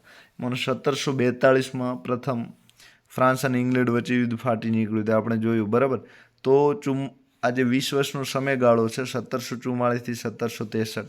તો ફ્રાન્સ અને ઇંગ્લેન્ડ વચ્ચે જે યુદ્ધો થયા એમાં આપણે જોયું હતું કે પેરિસ સંધિના લીધે ફ્રેન્ચો પણ વિદાય લઈ લીધી, ફ્રાન્સવાળાએ, અને અંગ્રેજો સામે હવે લડી શકે એવું કોઈ નહોતું. જેના પરિણામે કર્ણાટક વિગ્રહમાં આવ્યું અને આ કર્ણાટક વિગ્રહ એટલે કે કર્ણાટકનું યુદ્ધ થયું. આ કર્ણાટક વિગ્રહમાં છેવટે ઈસવીસન 1763માં અંગ્રેજોનો વિજય થયો અને ભારત પર તેમની પકડ વધારે મજબૂત થઈ ગઈ. એટલે કે આજે ફ્રેન્ચો લડવાવાળા હતા એ પણ 1763માં જે કર્ણાટકમાં યુદ્ધ થયું અને આ કર્ણાટકના યુદ્ધના લીધે પેરિસમાં સંધિ થઈ, બરાબર. ફ્રાન્સની રાજધાની પેરિસમાં સંધિ થઈ અને ત્યાં આ જે ફ્રાન્સો હતા એમણે નક્કી કર્યું કે હવે અમે કોઈ રાજકીય દખલ કરશું નહીં, અમે રજવાડા રાજાઓમાં કોઈ ભાગ લઈશું નહીં, અમે કોઈ નગર પર શાસન કરવાના જરાય પ્રયત્ન નહીં કરીએ. અને આ રીતે અંગ્રેજોનો ઈસવીસન 1763માં ફ્રેન્ચો સામે પણ વિજય થયો, બરાબર. હવે બંગાળમાં બ્રિટિશ સત્તાની પકડ. તો આપણે ભારતમાં ધીમે ધીમે કઈ રીતે પગપેસારો કર્યો એ જોયું. હવે આ ભારતનું આપણે પૂરું થયું, બરાબર. આ ખાસ મહત્ત્વનું છે. જીપીએસસી મેન્સમાં ધોરણ 12માની મેન્સ મુખ્ય પરીક્ષામાં ધોરણ 12ની જે પરીક્ષા આવે છે બોર્ડની, એમાં પણ આ પૂછાઈ શકે છે. જ્યાં પણ પૂછાય તમે લખી શકો છો. મેં અગાઉ વાતો કરી દીધી છે. હવે બંગાળમાં બ્રિટિશ સત્તાની પકડ, બરાબર. હવે ભારત તરફથી બંગાળમાં ધીમે ધીમે, બરાબર. તો ભારતમાં અંગ્રેજોની રાજકીય સ્થિતિનો આરંભ ઈસવીસન 1757 પ્લાસીના યુદ્ધથી થયો, બરાબર. આ 1757નું જે પ્લાસીનું યુદ્ધ છે અંગ્રેજો માટે એક મોટી લોટરી સમાન હતું અને અહીંથી ભારત પર એમની જે પકડ હતી એ પહેલાં અગાઉ એ વેપાર જ કરતા હતા, પણ હવે આ યુદ્ધ કરીને જમીન જીતવા માંડ્યા. એટલે જમીન પ્રદેશ જીતે એટલે જમીન જોડે જોડે ત્યાંની પ્રજા છે, કરવેરા છે, સૈનિકો છે, પછી માલ સામાન છે, બધું અંગ્રેજોના હાથમાં આવી ગયું, બરાબર. એટલે કે ઈસવીસન 1757 પ્લાસીના યુદ્ધથી મોટો વળાંક આવ્યો અને ભારતીય ઇતિહાસમાં વળાંકવાળું યુદ્ધ ગણાય છે, બરાબર. એટલે કે અંગ્રેજોએ ભારત પર કાબૂ મેળવવા માટે આ યુદ્ધ જે હતું એનાથી અંગ્રેજોને મોટો ફાયદો થાય છે. હવે ઈસ્ટ ઇન્ડિયા કંપનીની સેનાએ તત્કાલીન નવાબ સિરાજ ઉદ દૌલાને હરાવ્યો, બરાબર. તો આ યુદ્ધ ખબર છે આપણને કોની વચ્ચે થયું હતું, પ્લાસીનું યુદ્ધ. તો બંગાળના નવાબ સિરાજ ઉદ દૌલા અને બ્રિટિશ ઈસ્ટ ઇન્ડિયા કંપની વચ્ચે યુદ્ધ થયું હતું. ક્યારે? તો કે ઈસવીસન 1757. બંગાળ ભારતનો મહત્વપૂર્ણ અને વિકસિત પ્રાંત હતો. તો બંગાળ છે ત્યાંની ખેતી ઉત્તમ હતી ને ત્યાંથી ઘણો બધો કરવેરો મળતો હતો અને ત્યાં ખાસી પ્રજા પણ રહેતી હતી, બરાબર. એટલે કે આ બંગાળ પ્રાંત હતું એ મહત્વનું અને વિકસિત હતું. અંગ્રેજોએ અહીંયા વેપાર કરવાનો અધિકાર ઈસવીસન 1770થી પ્રાપ્ત થયો હતો, બરાબર. આ તો 1770માં ફરૂખ શિયારે જે ફરમાન બહાર પાડ્યું હતું, એટલે કે અંગ્રેજોને છૂટ આપી. આ તમે પરીક્ષામાં પૂછાશે. 1757માં ફરૂખ શિયારે જે પોતે અંગ્રેજોને ઘણા બધા પરવાના એટલે કે લાઇસન્સ આપી દીધા કે તમે અહીં વેપાર કરી શકો, અહીં કરી શકો છો. તો આ 1770થી એમને બંગાળ, બિહાર ને ઓડિશા, બરાબર, હજુ આગળ આવશે. સાથે અંગ્રેજો અને નવાબો વચ્ચે યુદ્ધનું કારણ આ ફરમાન હતું, બરાબર. તો અંગ્રેજ અને નવાબ કયા? તો કે બંગાળના નવાબ જે સિરાજ ઉદ દૌલા હતા પોતે બંગાળમાં શાસન કરતા હતા અને ફરૂખ શિયાર હતો એ મુઘલ બાદશાહ હતો, એટલે કે દિલ્હી, પોતે દિલ્હીનો શાસક હતો અને દિલ્હી એટલે કે આખા ભારતનો શાસક હતો. તો આ ફરમાન અંગ્રેજો અને ફરૂખ શિયાર વચ્ચે કરાર સંધિથી, બરાબર, અને અંગ્રેજોને ઘણા બધા પરવાના મળી ગયા. એમાં આ જે બંગાળનો નવાબ હતો એમની આંખ લાલ થઈ, એટલે કે એને ગુસ્સો આવ્યો કે મારા બંગાળમાં મુઘલ બાદશાહે આવી છૂટો આપી છે, એમાં મને ઘણું નુકસાન થઈ રહ્યું છે, બરાબર. તો અંગ્રેજો નવાબ વચ્ચે યુદ્ધનું કારણ આ ફરમાન હતું. કયું? તો કે ફરૂખ શિયારનું. હવે બંગાળના મુર્શિદ કુલી ખાં અને અલીવર્દી ખાં સુધીના નવાબોએ કંપનીની કાર્ય પદ્ધતિનો વિરોધ કર્યો હતો. તો બંગાળના જે સ્થાપક હતા શરૂઆતના એમને પણ આમનો વિરોધ હતો જ કે અંગ્રેજો જે કરે છે વેપારની રીતિનીતિ એમની છે એ બિલકુલ ખોટી છે, એટલે કે આપણા બંગાળના વેપારીઓને નુકસાન થાય છે અને અંગ્રેજ વેપારી ઘણો ફાયદો લઈ જાય છે. એટલે કે બંગાળના મુર્શિદ કુલી ખાન અને અલીવર્દી ખાં હતા એમને પણ એમનો વિરોધ હતો. સાથે નવાબ સિરાજ ઉદ દૌલા એટલે કે અલીવર્દી ખાનનો દત્તક પુત્ર હતો આ જે નવાબ સિરાજ ઉદ દૌલા હતો એ અંગ્રેજોને પોતાની શરતો પર વેપાર કરવાને જણાવ્યું કે અંગ્રેજોને કહી દીધું ચોખ્ખું કે ભાઈઓ તમે સિરાજ ઉદ દૌલાએ કીધું કે હું કહું તેમ વેપાર કરવો પડશે, તમે એમ વેપાર નહીં કરો તો હું સીધું યુદ્ધ કરીશ, બરાબર. પરંતુ હવે પરિસ્થિતિ જુદી હતી અને આજે સિરાજ દૌલા બંગાળનો નવાબ હતો, બરાબર, એનું રાજ ત્યાં ચાલતું હતું. એટલે આવું એણે કીધેલું કે ભાઈ હું કહું તેમ તમારે વેપાર કરવો પડશે. પણ અંગ્રેજોની હવે મજબૂત હતા, તાકાતવાળા હતા, એટલે અંગ્રેજો નવાબને તાબે ન થયા અને આ એમની વાત ના માની. છેવટે નવાબ ક્રોધે ભરાયો કે રાજા હું છું અને યુદ્ધ વેપાર તમે મારા પૂછ્યા વગર કરો, જરાય નહીં. એટલે આ નવાબ હતો એ ક્રોધે ભરાયો. અંગ્રેજોએ ફોર્ટ વિલિયમની કિલ્લેબંધી કરતા રોષે ભરાયેલો નવાબ કાસિમ બજારની ફેક્ટરીને કબજો કરી 20 જૂન 1756 કોલકાતા પર અધિકાર પ્રાપ્ત કરી લીધો, બરાબર. તો તમે જાણો છો આ અંગ્રેજોએ ફોર્ટ વિલિયમ કિલ્લાની ઈસવીસન 1698માં કિલ્લેબંધી કરેલી, બરાબર. અને આ કિલ્લેબંધી કરતાં સિરાજ ઉદ દૌલા ગુસ્સે થયો. એમાં એક બંગાળમાં કાસિમ બજાર આવેલું છે, બરાબર. તો કાસિમ બજારમાં અંગ્રેજોની ઘણી ફેક્ટરીઓ હતી. ફેક્ટરીઓ એટલે માલ ઉત્પાદન કરવા માટેની કંપનીઓ, બરાબર, કારખાના. તો આ કાસિમ બજારની ફેક્ટરીઓ પર 20મી જૂન 1756માં આ સિરાજ ઉદ દૌલા તમે જોઈ શકો છો આ રાજાએ કબજો કરી લીધો, બરાબર. અને કોલકાતા પણ પોતાના હસ્તક લઈ લીધું. હવે તેથી સિરાજ ઉદ દૌલાને બદનામ કરવા કાળ કોટડીનો કિસ્સો ઉપજાવી કાઢીને અંગ્રેજોએ સમુદ્ર કિનારે આવેલા ફુલટા ખાતે શરણાગતિ સ્વીકારી. તો હવે આ સિરાજ ઉદ દૌલાનો કાળ કોટડીનો બનાવ એવો છે કે ઘણા બધા અંગ્રેજોને એ કાળ કોટડી તો એ એક જેલ હતી, એ જેલમાં જરાય શ્વાસ ન લઈ શકો એવી હતી અને અંધારી જેલ હતી. તો આ કાળ કોટડીની જે જેલ હતી એમાં ફુલટા, બરાબર, તો આ ફુલટામાં આવેલી છે. ક્યાં આગળ કયું શહેર છે? ફુલટા. તો ફુલટા ખાતે ઘણા બધા અંગ્રેજોને એ જેલમાં સિરાજ ઉદ દૌલાએ ભરી નાખ્યા અને ગુંગળાવીને મારી નાખ્યા. અંગ્રેજોએ આવું એક કિસ્સો ઉપજાવી કાઢેલો, બરાબર, ભારતીય ઇતિહાસમાં આવું બનાવ બન્યો એવી વાત છે.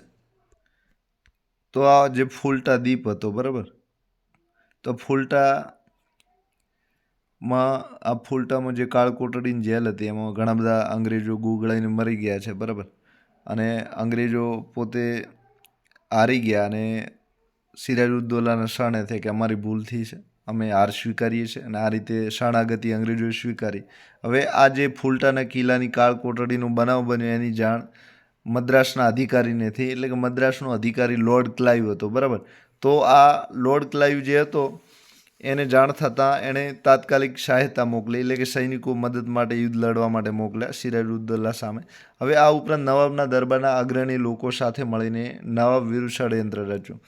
તો આ નવાબ હતો એટલે કે સિરાજુદ્દૌલા. હવે જે આ લોર્ડ ક્લાઇવ હતો એ બહુ ચતુર હતો. એણે જે બંગાળના બીજા લોકો હતા, રાજાના બીજા માણસો, તો મુખ્ય સૈનિકો હતા, વેપારીઓ, તો આવા લોકોને પોતાના કાબૂમાં લઈ લીધા, બરાબર. અને પોતાના કાબૂમાં એટલે કે એમને લાલચ આપી કે હું તમને આટલા આટલા રૂપિયા આપીશ અને તમે મારા પક્ષે આવો અને યુદ્ધ લડો. અને આ રીતે નવાબના દરબારના જે ઘણા બધા લોકો હતા એમનું નામ હતું માણેકચંદ છે, અમીચંદ છે અને જગત શેઠ છે અને ખાદિમ ખાન, અને સાથે છે મીર જાફર, બરાબર. આ તો મીર જાફર હતો એ સિરાજુદ્દૌલાનો સેનાપતિ હતો. પછી માણેકચંદ, અમીચંદ, જગત શેઠ અને ખાદિમચંદ આ પણ ત્યાં વજીરના આવું બધું કામ કરતા હતા. તો આ જે મુખ્ય લોકો બંગાળના હતા એ અંગ્રેજોના પક્ષે જતા રહ્યા. હવે અંગ્રેજોના પક્ષે જતા રહ્યા અને એમને ખૂબ મદદ કરી, સૈનિકો આપ્યા, અને આ રીતે અંગ્રેજોનું સૈનિક અને આ મીર જાફરના સૈન્ય બંને મળીને સિરાજુદ્દૌલા પર ફરીથી આક્રમણ કર્યું અને આ રીતે આમનો દગો આપ્યો, બરાબર. બંગાળના નવાબને આ રીતે દગો થયો અને એમને ષડયંત્રના લીધે યુદ્ધમાં મોટું નુકસાન થાય છે. હવે જોઈએ કે આ મદ્રાસથી એડમિરલ વોટસન અને કર્નલ ક્લાઇવ નૌકાસેના લઈને આવી પહોંચ્યા, બરાબર. તો આપણે આ કાલકોટડીનો જે બનાવ બન્યો ફૂલટા પર, તો એમાં મદ્રાસથી એડમિરલ વોટસન આવ્યા અને કર્નલ ક્લાઇવ આવ્યા, બરાબર. તો બંને યુદ્ધ લડવા માટે હવે મદ્રાસથી કોલકાતા આવી ગયા, બરાબર. પછી તેમણે નવાબને હરાવી કલકત્તા જીતી લઈ નવાબની સાથે સંધિ ઈસવીસન 57 કરવા મજબૂર કર્યો, બરાબર. તો તેમણે નવાબને હરાવી કલકત્તા જીતી લીધું. તો નવાબ કયો? આ નવાબ જોઈ શકો છો, સિરાજુદ્દૌલા. આને હરાવી દીધો અને આ ફોર્ટ વિલિયમનો કિલ્લો છે ત્યાં સંધિ કરી. સંધિનું નામ છે કલકત્તા, બરાબર. તો નવાબને સંધિ ઈસવીસન 57 કરવા મજબૂર કર્યો અને આ સંધિનું નામ અલગ છે, બરાબર, હું તમને કહું છું. તો આ રીતે નવાબ હારી ગયો ઈસવીસન 1757 અને આ નવાબ હાર્યો એ યુદ્ધનું નામ છે પ્લાસીનું યુદ્ધ, બરાબર. હવે આગળ જોઈએ તો આ રોબર્ટ ક્લાઇવ હતો, બરાબર. તો આ જે 1757 પ્લાસીનું યુદ્ધ થયું એમાં બ્રિટિશ ઈસ્ટ ઇન્ડિયા કંપની વતી લોર્ડ ક્લાઇવ હતો અને સામે બંગાળનો સિરાજુદ્દૌલા હતો, બરાબર. અને એમને સિરાજુદ્દૌલાના દગો આપનાર કોણ હતા? તો કે મીર જાફર છે, અમીચંદ છે, જગત શેઠ છે, આ વેપારીનું નામ ખાદિમ ખાન છે, યાદ રાખજો, બરાબર. હવે એમણે આ જે યુદ્ધ થયેલું અને મીર જાફરે અંગ્રેજોને મદદ કરેલી. હવે તેમણે મીર જાફરને બંગાળની ગાદી પર બેસાડવાનું વચન આપ્યું અને આ રીતે મુર્શિદાબાદથી 20 માઇલ દૂર પ્લાસીના મેદાનમાં થયેલું આ પ્રસિદ્ધ યુદ્ધ 23 જૂન 1757 ભારતમાં અંગ્રેજ સત્તાની સ્થાપના સાથે સંકળાયેલું છે. એટલે કે અંગ્રેજોએ પોતાનું શાસન સ્થાપ્યું હોય તો આ પ્લાસીના યુદ્ધથી સ્થાપ્યું એવું કહી શકાય છે. તો એમણે મીર જાફરને ગાદી આપવાનું નક્કી કરેલું અને એના માટે જ મીર જાફર અંગ્રેજોના પક્ષે થયેલો અને એમના વતી લડેલો. તો મુર્શિદાબાદ બંગાળમાં આવેલું છે. તો પ્લાસીનું મેદાન પણ બંગાળમાં છે. પરીક્ષામાં પૂછાય તો યાદ રાખજો. તો મુર્શિદાબાદથી 20 માઇલ દૂર પ્લાસીના મેદાનમાં થયેલું આ પ્રસિદ્ધ યુદ્ધ, બરાબર. તો પ્લાસીનું મેદાન ક્યાં આવેલું છે? તો કે મુર્શિદાબાદ બંગાળમાં આવેલું છે, બરાબર. તો મુર્શિદાબાદથી 20 માઇલ દૂર પ્લાસીના મેદાનમાં થયેલું આ પ્રસિદ્ધ યુદ્ધ 23 જૂન 1757 રોજ થયું હતું, બરાબર. એટલે કે 20 જૂન 1956 આ નવાબ જે હતો એમણે અંગ્રેજોને હેરાન કર્યા હતા અને એમને કાળ કોટડીમાં આવું બધું પૂરવાનું ચાલુ કર્યું હતું. તો એટલે કે 20 જૂન 1956થી ચાલુ થયું હતું અને થોડા દિવસો પછી 23 જૂન 1757 મોટું યુદ્ધ ફાટી નીકળ્યું જે પ્લાસીના યુદ્ધ તરીકે જાણીતું છે. તો ભારતમાં અંગ્રેજ સત્તાની સ્થાપના સાથે સંકળાયેલું છે.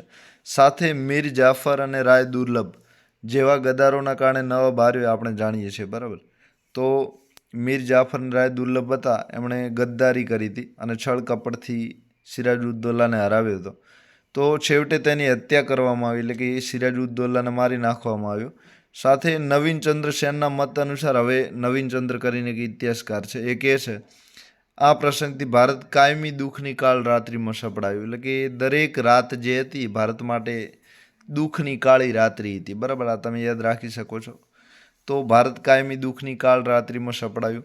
અંગ્રેજોએ મીર જાફરને નવાબ બનાવ્યો. તો અંગ્રેજોએ વચન આપ્યું હતું કે તું ભાઈ અમને મદદ કર અને સામે દગો આપ તો અમે તમને નવાબ બનાવશું. તો અંગ્રેજોએ આ રીતે મીર જાફરને નવાબ બનાવ્યો અને પોતાની માંગણીઓ મનાવી. તો અંગ્રેજોએ આના માટે ઘણા કરોડો રૂપિયા માંગ્યા હતા કે તને નવાબ બનાવીએ છીએ, પણ બંગાળની તિજોરીમાં જેટલું ધન પડ્યું છે અંગ્રેજોએ કીધું કે અમને આપવું પડશે, અને અંગ્રેજોએ આ ધન હડપી લીધું. પ્લાસીના યુદ્ધનું ઐતિહાસિક મહત્ત્વ ઘણું છે, કારણ કે તેણે બંગાળ અને તેના પછી સમગ્ર ભારત પર અંગ્રેજોનો અધિકાર લાદી દીધો. તો અંગ્રેજોએ શાસક રાજા થવાનું અહીં બંગાળથી ચાલુ કર્યું હતું, અને ત્યાંથી રાજા થતાં થતાં સમગ્ર ભારતમાં આગળ પહોંચી વળે છે. આપણે જોયું તો આ બંગાળની જે ગાદી હતી, બંગાળની ગાદીથી અંગ્રેજો આખા ભારતને જીતી લે છે અને ભારત સામ્રાજ્યના શાસક થાય છે. તો બંગાળ એટલા માટે આ યુદ્ધનું ખૂબ મહત્ત્વ છે. બરાબર, પરીક્ષામાં પૂછાય કે પ્લાસીના યુદ્ધનું મહત્ત્વ કેમ છે, મુખ્ય પરીક્ષામાં પૂછાય, આમાંથી કોઈ પ્રિલિમમાં આવે પ્રશ્ન તો તમે યાદ રાખજો. તો એના માટે મહત્ત્વ છે. હવે કંપનીએ ભારતના સામ્રાજ્યની સત્તા માટે દાવેદારી કરવા લાગી. તો કે કંપનીને ભારતનું જે સામ્રાજ્ય છે જીતવાનો, પગપેસારો કરવાનો મોકો આ પ્લાસીના યુદ્ધથી મળેલો. બંગાળમાંથી મોટી માત્રામાં મહેસૂલ મળવાના કારણે તેમની આર્થિક સ્થિતિ પણ સુધરી.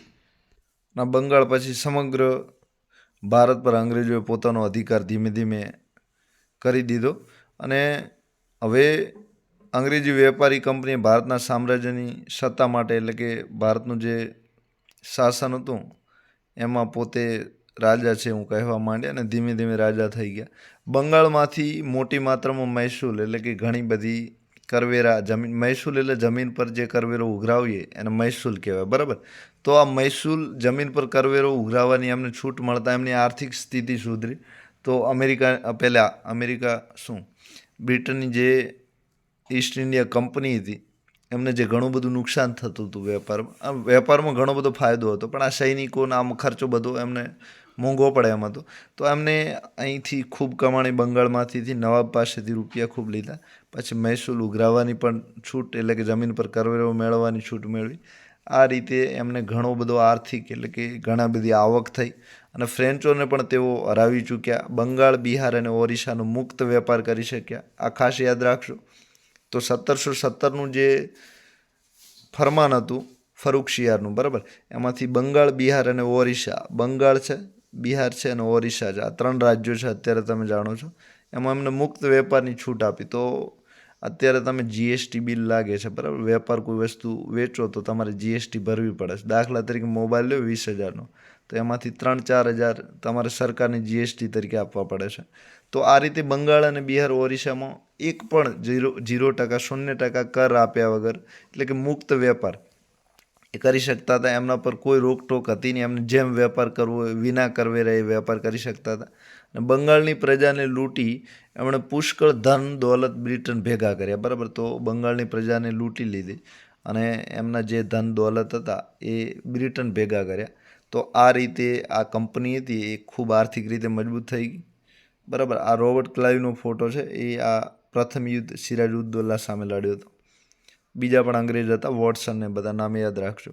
હવે મીર જાફરે છેવટે ઈસવીસન 1760, એટલે કે આ યુદ્ધ 1757માં થયેલું અને એના પછી 3 વર્ષ. તો મીર જાફરે છેવટે ઈસવીસન 1760 પોતાના જમાઈ મીર કાસિમને ગાદી આપી દીધી. બરાબર, આ તો તમે 3 નામ યાદ રાખજો. સિરાજઉદ્દૌલા પહેલું, બીજા નંબરે MJ એટલે કે મીર જાફર, જાફર પહેલું છે, બરાબર, કાસિમ પછી છે, કાસિમ ત્રીજા નંબરે છે. તો સિરાજઉદ્દૌલા પહેલો શાસક હતો, પછી મીર જાફર બીજા નંબરે ચૂંટાયો, શાસક બન્યો, પછી ત્રીજા નંબરે મીર કાસિમ બન્યો, અને ચોથા નંબરે ફરીથી મીર જાફર આવે છે. તો મીર જાફર 2 વખત આવે છે, બરાબર, યાદ રાખજો. તો મીર જાફરે છેવટે 1760માં પોતાના જમાઈ મીર કાસિમને ગાદી આપી દીધી. બરાબર, ક્યારે આપી? 1760માં, 3 જ વર્ષ શાસન કર્યું. તે યોગ્ય શક્તિશાળી શાસક હતો. તેણે આધુનિક સેનાની સ્થાપના કરવાનો અને ભ્રષ્ટાચાર દૂર કરવાનો પ્રયત્ન કર્યો. તો આ જે મીર કાસિમ હતો એણે આધુનિક સેના બનાવી, એટલે કે અંગ્રેજોની જે બંદૂકોવાળી સેના હતી એવી બંદૂક અને તોપવાળી સેના બનાવી. સાથે ભ્રષ્ટાચાર દૂર કર્યો, એટલે કે અંગ્રેજોનો જે ભ્રષ્ટાચાર બંગાળમાં ચાલતો હતો એ દૂર કર્યો. એટલું જ નહીં પણ ઈસ્ટ ઇન્ડિયા કંપનીને અંકુશમાં લેવાનો પણ પ્રયત્ન કર્યો. તો આ કંપની હતી અને જીતવાનો પ્રયત્ન કર્યો. અને અંગ્રેજોની દિવસે દિવસે બદમાશી છે, છળ કપટ છે અને એમની જે જો હુકમી છે આ દિવસે દિવસે વધતી રહી હતી. અંગ્રેજોએ હવે મોટા પ્રમાણમાં સત્તાનો દુરુપયોગ કરી ધન પ્રાપ્ત કર્યું. તો અંગ્રેજો સત્તાનો ખૂબ દુરુપયોગ કરતા હતા અને વેપારમાં અને ધન લૂંટવામાં આગળ પડતા હતા. અને આ રીતે સત્તાનો જે એમને બંગાળ, બિહાર ને ઓરિસ્સામાં સત્તા મળી હતી મુક્ત વેપારની, એનો ખૂબ જ દુરુપયોગ કર્યો અને આ રીતે એમણે ઘણું બધું ધન ભેગું કર્યું. મીર કાસિમ તેનાથી ખૂબ ક્રોધિત થયો. હવે મીર કાસિમ ત્યાંનો નવાબ હજુ સુધી હતો, બરાબર, 1760 સુધી, એના પછી હતો થોડા વર્ષ સુધી. તો એ ખૂબ ક્રોધિત થયો. એને પ્રજાને જવાબ આપવો, સામે અંગ્રેજો બધું લૂંટી લેતા હતા એટલે પ્રજાનું કામ નહોતો કરી શકતો. આ રીતે પ્રજા એનાથી ગુસ્સે હતી અને મીર કાસિમ અંગ્રેજોથી ગુસ્સે ભરાયેલો હતો. તો મીર કાસિમ તેનાથી ખૂબ ક્રોધિત હતો. છેવટે બંને વચ્ચે યુદ્ધ અનિવાર્ય બન્યું. હવે અંગ્રેજો કોઈ વાતે માનતા નહોતા એટલે આ બ્રિટિશ ઈસ્ટ ઇન્ડિયા કંપની અને મીર કાસિમ વચ્ચે યુદ્ધ થયો. સાથે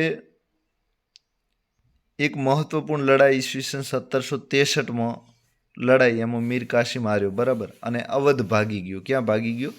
અવધ. તો એણે મીર કાસિમે થાય એવું પોતાનું યુદ્ધ નાનકડું કર્યું. તો આ યુદ્ધ હતું અંગ્રેજો અને બંગાળના મીર કાસિમ વચ્ચે લડાયું હતું. ક્યારે? 1763. આ એટલું મહત્વ નથી. આમાં મીર કાસિમ હાર્યો અને તે અવધ ભાગી ગયો. હવે અવધના તત્કાલીન નવાબ હતા સુજા ઉદ્દૌલા, બરાબર, આ નામ ખાસ યાદ રાખજો. તો હવે અહીં 3 નવાબ ભેગા થાય છે. એક છે મીર કાસિમ, બીજા છે અવધના નવાબ છે સિરાજની, આ સુજા છે. તો સુજા ઉદ્દૌલા, તો સુજા ઉદ્દૌલા અને મુગલ બાદશાહ શાહ આલમ બીજા, બરાબર. તો મુગલ બાદશાહ હજુ દિલ્હીનો બાદશાહ જીવતો હતો, બરાબર, એટલે કે દિલ્હી પર મુગલોની સત્તા હતી. તો મુગલ બાદશાહ શાહ આલમ બીજા, બરાબર, આ 3 શાસકોનું નામ ખાસ યાદ રાખજો. તેમણે એક સંધિ કરી, એટલે કે આ 3 શાસકો જોડે મળી ગયા. કોણ કોણ? તો કે મીર કાસિમ 1, બીજા છે અવધના નવાબ સુજા ઉદ્દૌલા 2 અને ત્રીજા છે શાહ આલમ બીજા, બરાબર. શાહ આલમ બીજા ખાસ યાદ રાખજો, આ પણ મહત્વનો બાદશાહ છે. તો આપણે ત્રણેય ભેગા મળી ગયા અને આ ત્રણેય જોડે સાથે રહીને અંગ્રેજો સામે ત્રણેયની ભેગી સેના કરી અને સંયુક્ત સેના ત્રણેય જોડે મળીને અંગ્રેજો સામે યુદ્ધ લડવા માટે તૈયાર થયા. અને છેવટે ત્રણેયની સંયુક્ત સેનાએ અંગ્રેજો વિરુદ્ધ યુદ્ધ નક્કી કર્યું કે હવે અંગ્રેજોને આપણા ભારતમાંથી કાઢી મૂકવા છે અને અંગ્રેજો સામે જીતી જવું છે. કારણ કે અંગ્રેજો રહેશે તો આપણો જે વેપાર છે એ બધું છીનવાઈ જાય એમ છે, આપણી સત્તા જતી રહે એમ છે. એટલે અંગ્રેજોના સામે એમણે યુદ્ધ આદર્યું અને ઇતિહાસમાં સૌથી મહત્વપૂર્ણ કહી શકાય તેવું બક્સરનું યુદ્ધ છે. આ જે યુદ્ધ હતું 22 ઓક્ટોબર 1764માં લડાયું હતું, બરાબર. પ્લાસીનું યુદ્ધ પહેલું મહત્વનું હતું, એમાં માત્ર બંગાળની સત્તા મળી હતી. હવે બીજું યુદ્ધ બક્સરનું યુદ્ધ છે, એ ઈસવીસન 1764માં લડાયું હતું. તો આ બક્સરનું યુદ્ધ એટલા માટે મહત્વનું છે કે આમાં મુઘલ બાદશાહ, એટલે કે દિલ્હીની ગાદી જે સંભાળવાળો બાદશાહ છે શાહ આલમ બીજો, એ પણ આ યુદ્ધમાં સામેલ હતો. તો બક્સરનું યુદ્ધ 22મી ઓક્ટોબર 1764ના રોજ થયું હતું, જેમાં ત્રણેય સત્તાઓને હરાવી અંગ્રેજો સાચા અર્થમાં ભારતના સૌથી શક્તિશાળી સાબિત થયા. તો સાચા અર્થમાં, હવે સાચા અર્થમાં, બરાબર, પહેલાં શરૂઆત કરી હતી અને હવે સાચા અર્થમાં સૌથી શક્તિશાળી તાકાતવાળા ભારતમાં અત્યારે કોઈ સત્તા હોય તો એ અંગ્રેજો છે. આ અંગ્રેજોએ 1764ના જે બક્સરના યુદ્ધ તરીકે જાણીતું છે એમાંથી સાબિત કરી દીધું, બરાબર. પરીક્ષામાં પૂછાય તો 1757 પ્લાસીનું યુદ્ધ છે પ્રથમ, એટલે બક્સર, એટલે બીજા નંબરનું યુદ્ધ બક્સર યુદ્ધ છે. તો બક્સર 1764માં થયું હતું. હવે આ યુદ્ધ અંગ્રેજોના પક્ષે નિર્ણાયક પુરવાર થયું, કારણ કે અંગ્રેજ સેનાની શ્રેષ્ઠતાનું દ્યોતક હતું. હવે અંગ્રેજ સેના સૌથી તાકાતવાર છે, હિન્દુસ્તાનમાં સૌથી શક્તિશાળી છે એવું આ યુદ્ધે સાબિત કરી દીધું. આ તમારે પૂછાય કે બક્સરના યુદ્ધનું મહત્વ શું છે તો તમે લખી શકો છો. હવે આ યુદ્ધના પરિણામે અંગ્રેજો બંગાળ, બિહાર અને ઓરિસ્સાના વાસ્તવિક શાસક બન્યા. વાસ્તવિક એટલે સાચા. તો એમને બંગાળ, બિહાર, ઓરિસ્સાના છૂટ 1757ના જે પ્લાસીના યુદ્ધમાં હાર્યા હતા બંગાળવાળા, એમાં બંગાળ, બિહાર અને ઓરિસ્સાની એમને ઘણી બધી સત્તાઓ મળી હતી, પણ એ સત્તાઓ નામ માત્રની હતી, એટલે કે એમાં કરવેરાને એવું ઉઘરાવી શકતા હતા એવી સત્તાઓ હતી. પણ આ 1757નું પ્લાસીના યુદ્ધ બાદ જે 1763માં બક્સરનું યુદ્ધ થયું, એમાં બક્સરમાં બંગાળ, બિહાર અને ઓરિસ્સાના રાજા કોઈ હોય તો અંગ્રેજો હતા, બરાબર. તો એ સત્તા એમને 1764માં મળી. ક્યારે મળી?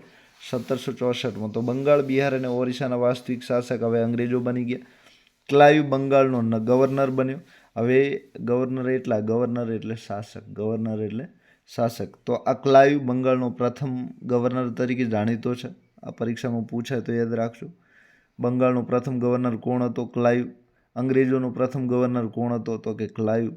તો કે હવે અંગ્રેજો શાસક બની ગયા અને અંગ્રેજોનો પહેલો રાજા હોય તો આ ક્લાઈવ હતો, બરાબર. રાજા બ્રિટનમાં બેઠો હતો, પણ ભારતમાં રાજ કરવાવાળું કોઈ હોય તો આ ક્લાઈવ હતો, બરાબર. અને રાજા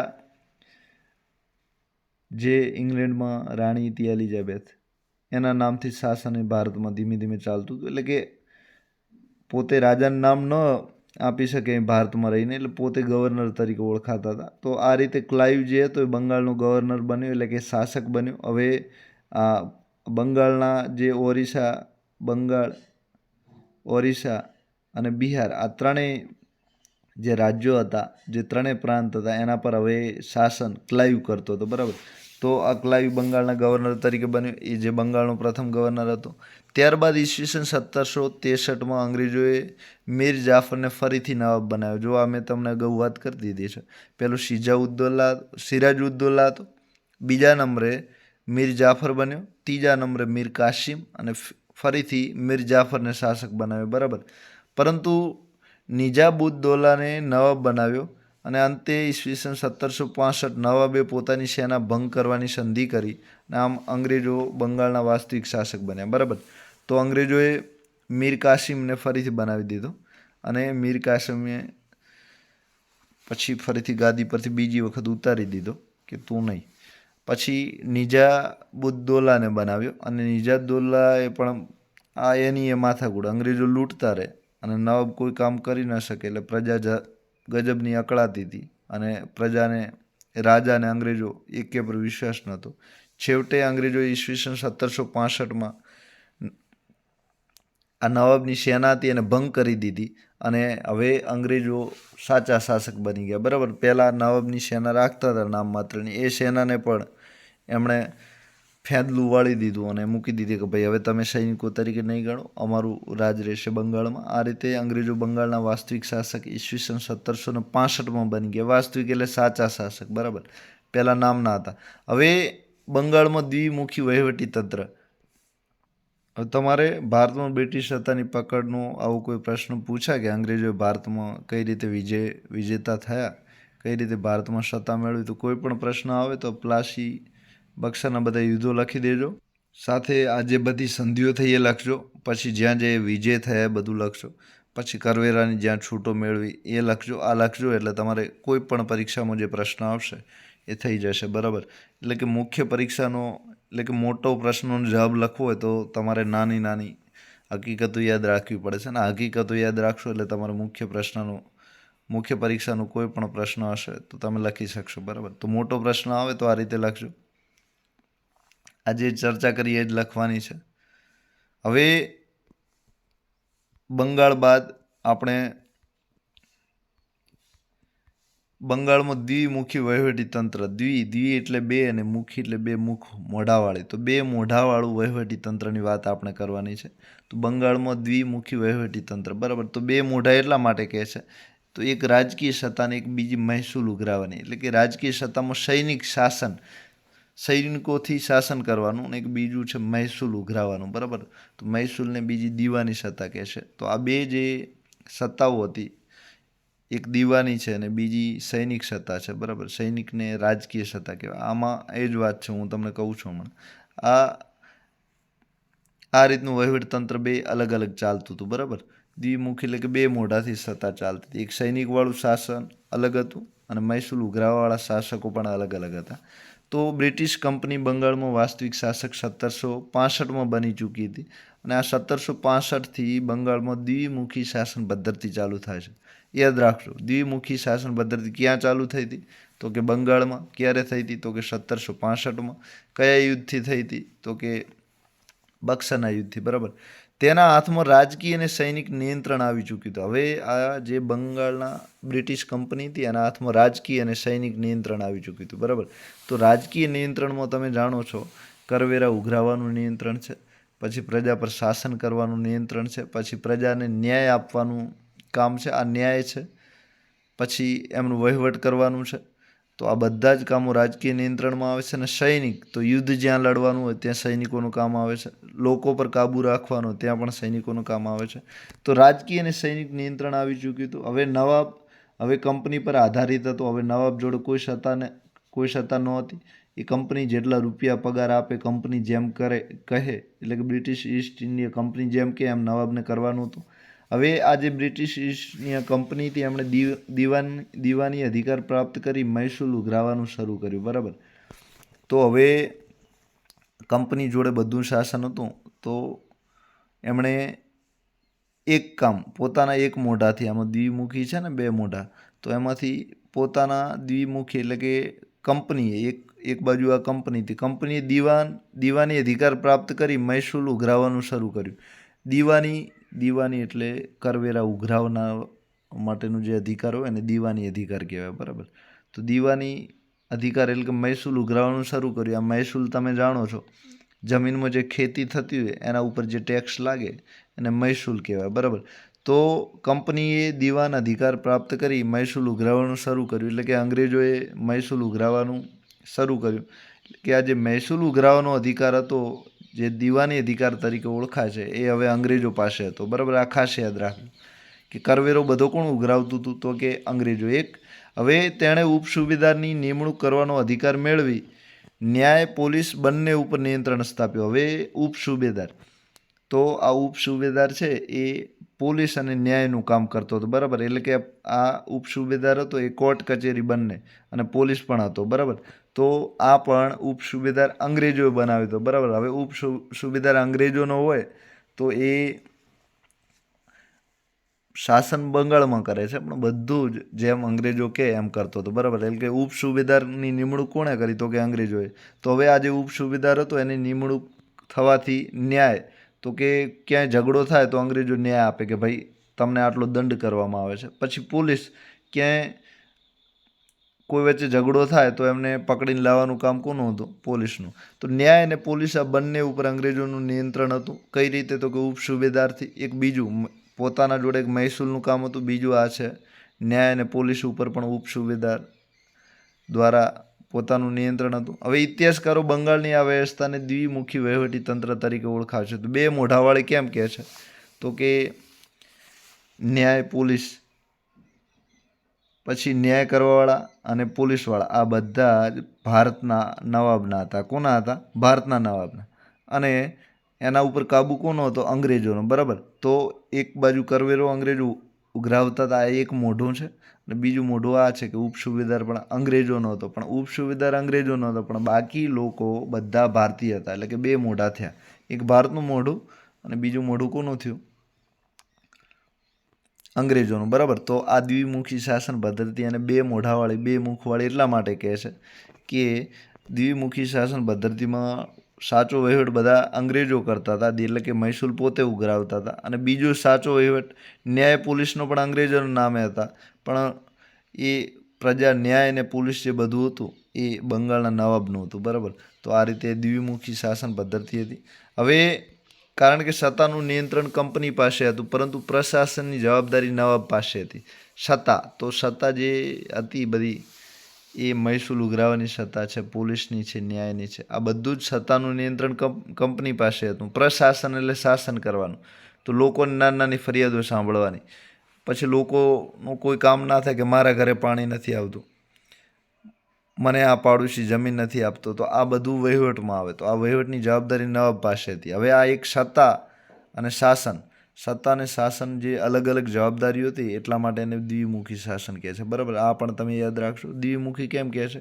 તો કે સત્તા અને શાસનની જવાબદારી અલગ અલગ હતી માટે એને દ્વિમુખી કહે છે.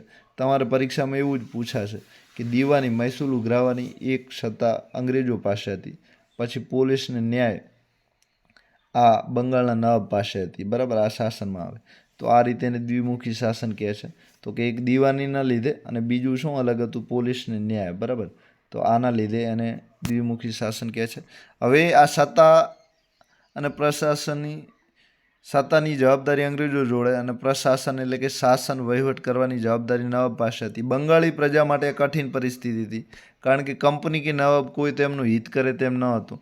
હવે રાજા નવાબ હતો એ નામ વગરનો રાજા હતો. એના જોડે એક રૂપિયો શાસન કરવા માટે કે સાધનો બીજું હવે કાંઈ હતું નહીં. સાથે મહેસૂલની આવક સીધા અંગ્રેજો પોતાના ઘરે લઈ જતા હતા. તો આવક વગર હવે ન્યાય આપવો અને પોલીસને સાચવવી, પગાર ભથ્થા આપવા એ નવાબ માટે શક્ય નહોતું. એટલે કે હવે નવાબ કે અંગ્રેજો એકે પોતાનું હિત, પ્રજાનું હિત કરે એમ ન હતા. કંપનીના અધિકારીઓ બંગાળી પ્રજા પર અત્યાચાર કરતા હતા. એટલે કે મહેસૂલ ઉઘરાવવા માટે, જમીનના વેરા ઉઘરાવવા માટે જે કંપનીના અધિકારીઓ હતા એ બંગાળી લોકોને ખૂબ હેરાન કરતા હતા. અને આ દ્વિમુખી શાસન પદ્ધતિએ બંગાળનું ભયંકર શોષણ કર્યું. તેથી બંગાળમાં ખૂબ ગરીબી આવી, બેહાલીનું ભોગ બન્યું અને બંગાળમાં ઘણા બધા દુષ્કાળો પડવા લાગ્યા. આ લીધે જે બંગાળનો પ્રાંત સમૃદ્ધ અને વિકસિત હતો એ વેરવિખેર થઈ ગયો અને ત્યાં વારંવાર ખેતી કથળતા ત્યાં દુષ્કાળ પડવા માંડ્યા અને એક દુષ્કાળમાં તો લાખો લોકો કાળનો ભોગ, કાળનો કોળિયો બન્યા હતા, બરાબર. એ વાત ક્યાંક આવશે તો આપણે કરશું. તો આ રીતે દ્વિમુખી શાસન પદ્ધતિ બંગાળમાં જે લાગુ પડી હતી એમાં અંગ્રેજો જોડે દીવાની સત્તા હતી, નવાબ જોડે પોલીસ અને ન્યાયની સત્તા હતી. આ રીતે એને દ્વિમુખી એટલે કે બે મોઢાવાળી કહે છે. હવે આપણે હેસ્ટિંગ ઈસવીસન 1813થી 1822ના સમયમાં બ્રિટિશ કંપનીની સર્વોપરિતાની સ્થાપના. હવે આ હજુ આપણે અંગ્રેજોએ ભારતમાં કઈ રીતે સામ્રાજ્ય મેળવ્યું એની જ વાત ચાલે છે, બરાબર. તો હેસ્ટિંગ ઈસવીસન 1813થી 1822ના સમયમાં ભારતમાં ગવર્નર તરીકે હતો, આ યાદ રાખજો. તો ઈસવીસન 1813થી 1822ના સમયગાળામાં બ્રિટિશ કંપની સર્વોપરી એટલે કે સર્વોચ્ચ પ્રથમ નંબરે કઈ રીતે રહી? તો વોરેન હેસ્ટિંગ્સ, કોર્નવોલિસ અને વેલેસ્લીના સમયમાં ઈસ્ટ ઇન્ડિયા કંપનીએ મરાઠા મૈસૂરના ટીપુ સુલતાન, બરાબર. મરાઠા તમે જોયા 5 ભાગમાં હતા: સિંધિએ, ભોસલા, હોલકર, ગાયકવાડ, આ બધા અલગ અલગ. અને મૈસૂરના ટીપુ સુલતાન, તો બરાબર હૈદર અલી અને ટીપુ સુલતાન. અને મુઘલ શાસકો, તો મુઘલ શાસક શાહ આલમ છે, ફરુખશિયાર છે. આ બધાને હરાવીને પોતાના વર્ચસ્વનો વિસ્તાર કર્યો હતો. તો આ 3 જણા હતા, બરાબર, વોરેન હેસ્ટિંગ, કોર્નવોલિસ અને વેલેસ્લી. તો આ વોરેન હેસ્ટિંગની અગાઉ કોર્નવોલિસ અને વેલેસ્લી થઈ ગયા, બરાબર. આ વેલેસ્લી હતો એ 1798થી 1804 કે 6 સુધી હતો, બરાબર. ક્યાંક આવશે તો હું તમને કહી દઈશ. અને ત્યારબાદ કોર્નવોલિસ હતો. હવે ટીપુની સત્તા ઈસવીસન 1799માં એટલે કે મૈસૂરના ચોથા યુદ્ધથી સમાપ્ત થઈ હતી. દિલ્હી પણ કબજે કરવામાં આવ્યું હતું, એટલે કે દિલ્હી પણ હવે કબજો આવી ગયો હતો. ક્યારે? તો કે બક્સરના યુદ્ધથી. હવે મરાઠાઓને પણ હાર સ્વીકારવી પડી. ઘણા મરાઠાઓ પણ હારી ગયા હતા યુદ્ધમાં. આપણે 1803માં મરાઠા હાર્યા હતા, જોયું આગળ. હવે ભારતમાં મરાઠા સિવાય કોઈ સંસ્થા અંગ્રેજોને સામે ટકી શકે એમ નહોતી. તો બધા દુર્બળ થયા હતા. હજુ મરાઠામાં થોડા ઘણી તાકાત હતી, એટલે કે મરાઠા જુદી જુદી જગ્યાએ ફેલાયેલા હતા અને એક સામ્રાજ્ય ઊભું કરી શકે એવી શક્યતાઓ હતી મરાઠાઓ જોડે. મરાઠાઓએ હેસ્ટિંગના સમયે ઈસવીસન 1817માં પોતાની ખોવાયેલી પ્રતિષ્ઠા મેળવવાનો પ્રયત્ન કર્યો. એટલે કે 1817માં આ જે મરાઠા હતા એ યુદ્ધ કરવા માટે તૈયાર થયેલા. આ સમયે મરાઠાઓ 4 ભાગમાં વહેંચાઈ ચૂક્યા હતા, એટલે કે મરાઠાના 4 ભાગ હતા અલગ અલગ, બરાબર. અને પાછળ જતા 5 ભાગ પડે છે. તો તેમણે સંયુક્ત મોરચો બનાવી બ્રિટિશરો વિરુદ્ધ યુદ્ધ આદર્યું. એટલે કે આ બધા જે મરાઠા હતા એ સમજી ગયા કે ભારતમાં શાસન મેળવવું છે તો અંગ્રેજોને હરાવવા પડશે. તો સૌથી મોટા અંગ્રેજો હતા, એના માટે આ મરાઠાના જે 4 અલગ અલગ જગ્યાએ શાસન કરતા હતા એ બધા સાથે મળી ગયા. અને આ 4 કોણ કોણ હતા? તો કે પૂનાના પેશવા, બરાબર. પીપી યાદ રહેશે, પીપી, પૂનાના પેશવા. પછી નાગપુરમાં હોલકર હતા, આપ્પા સાહેબ ને માધવરાવ હોલકર. નાગપુરમાં કોણ હતા? હોલકર, તમારે હોલકર યાદ રાખવાનું છે. પછી ત્રીજા ભોંસલે હતા. ત્રીજા ભોંસલે હતા. હું કહીશ તમને કોણ ક્યાં હતા. તો પૂનામાં પેશવા, પછી નાગપુરમાં ભોંસલે,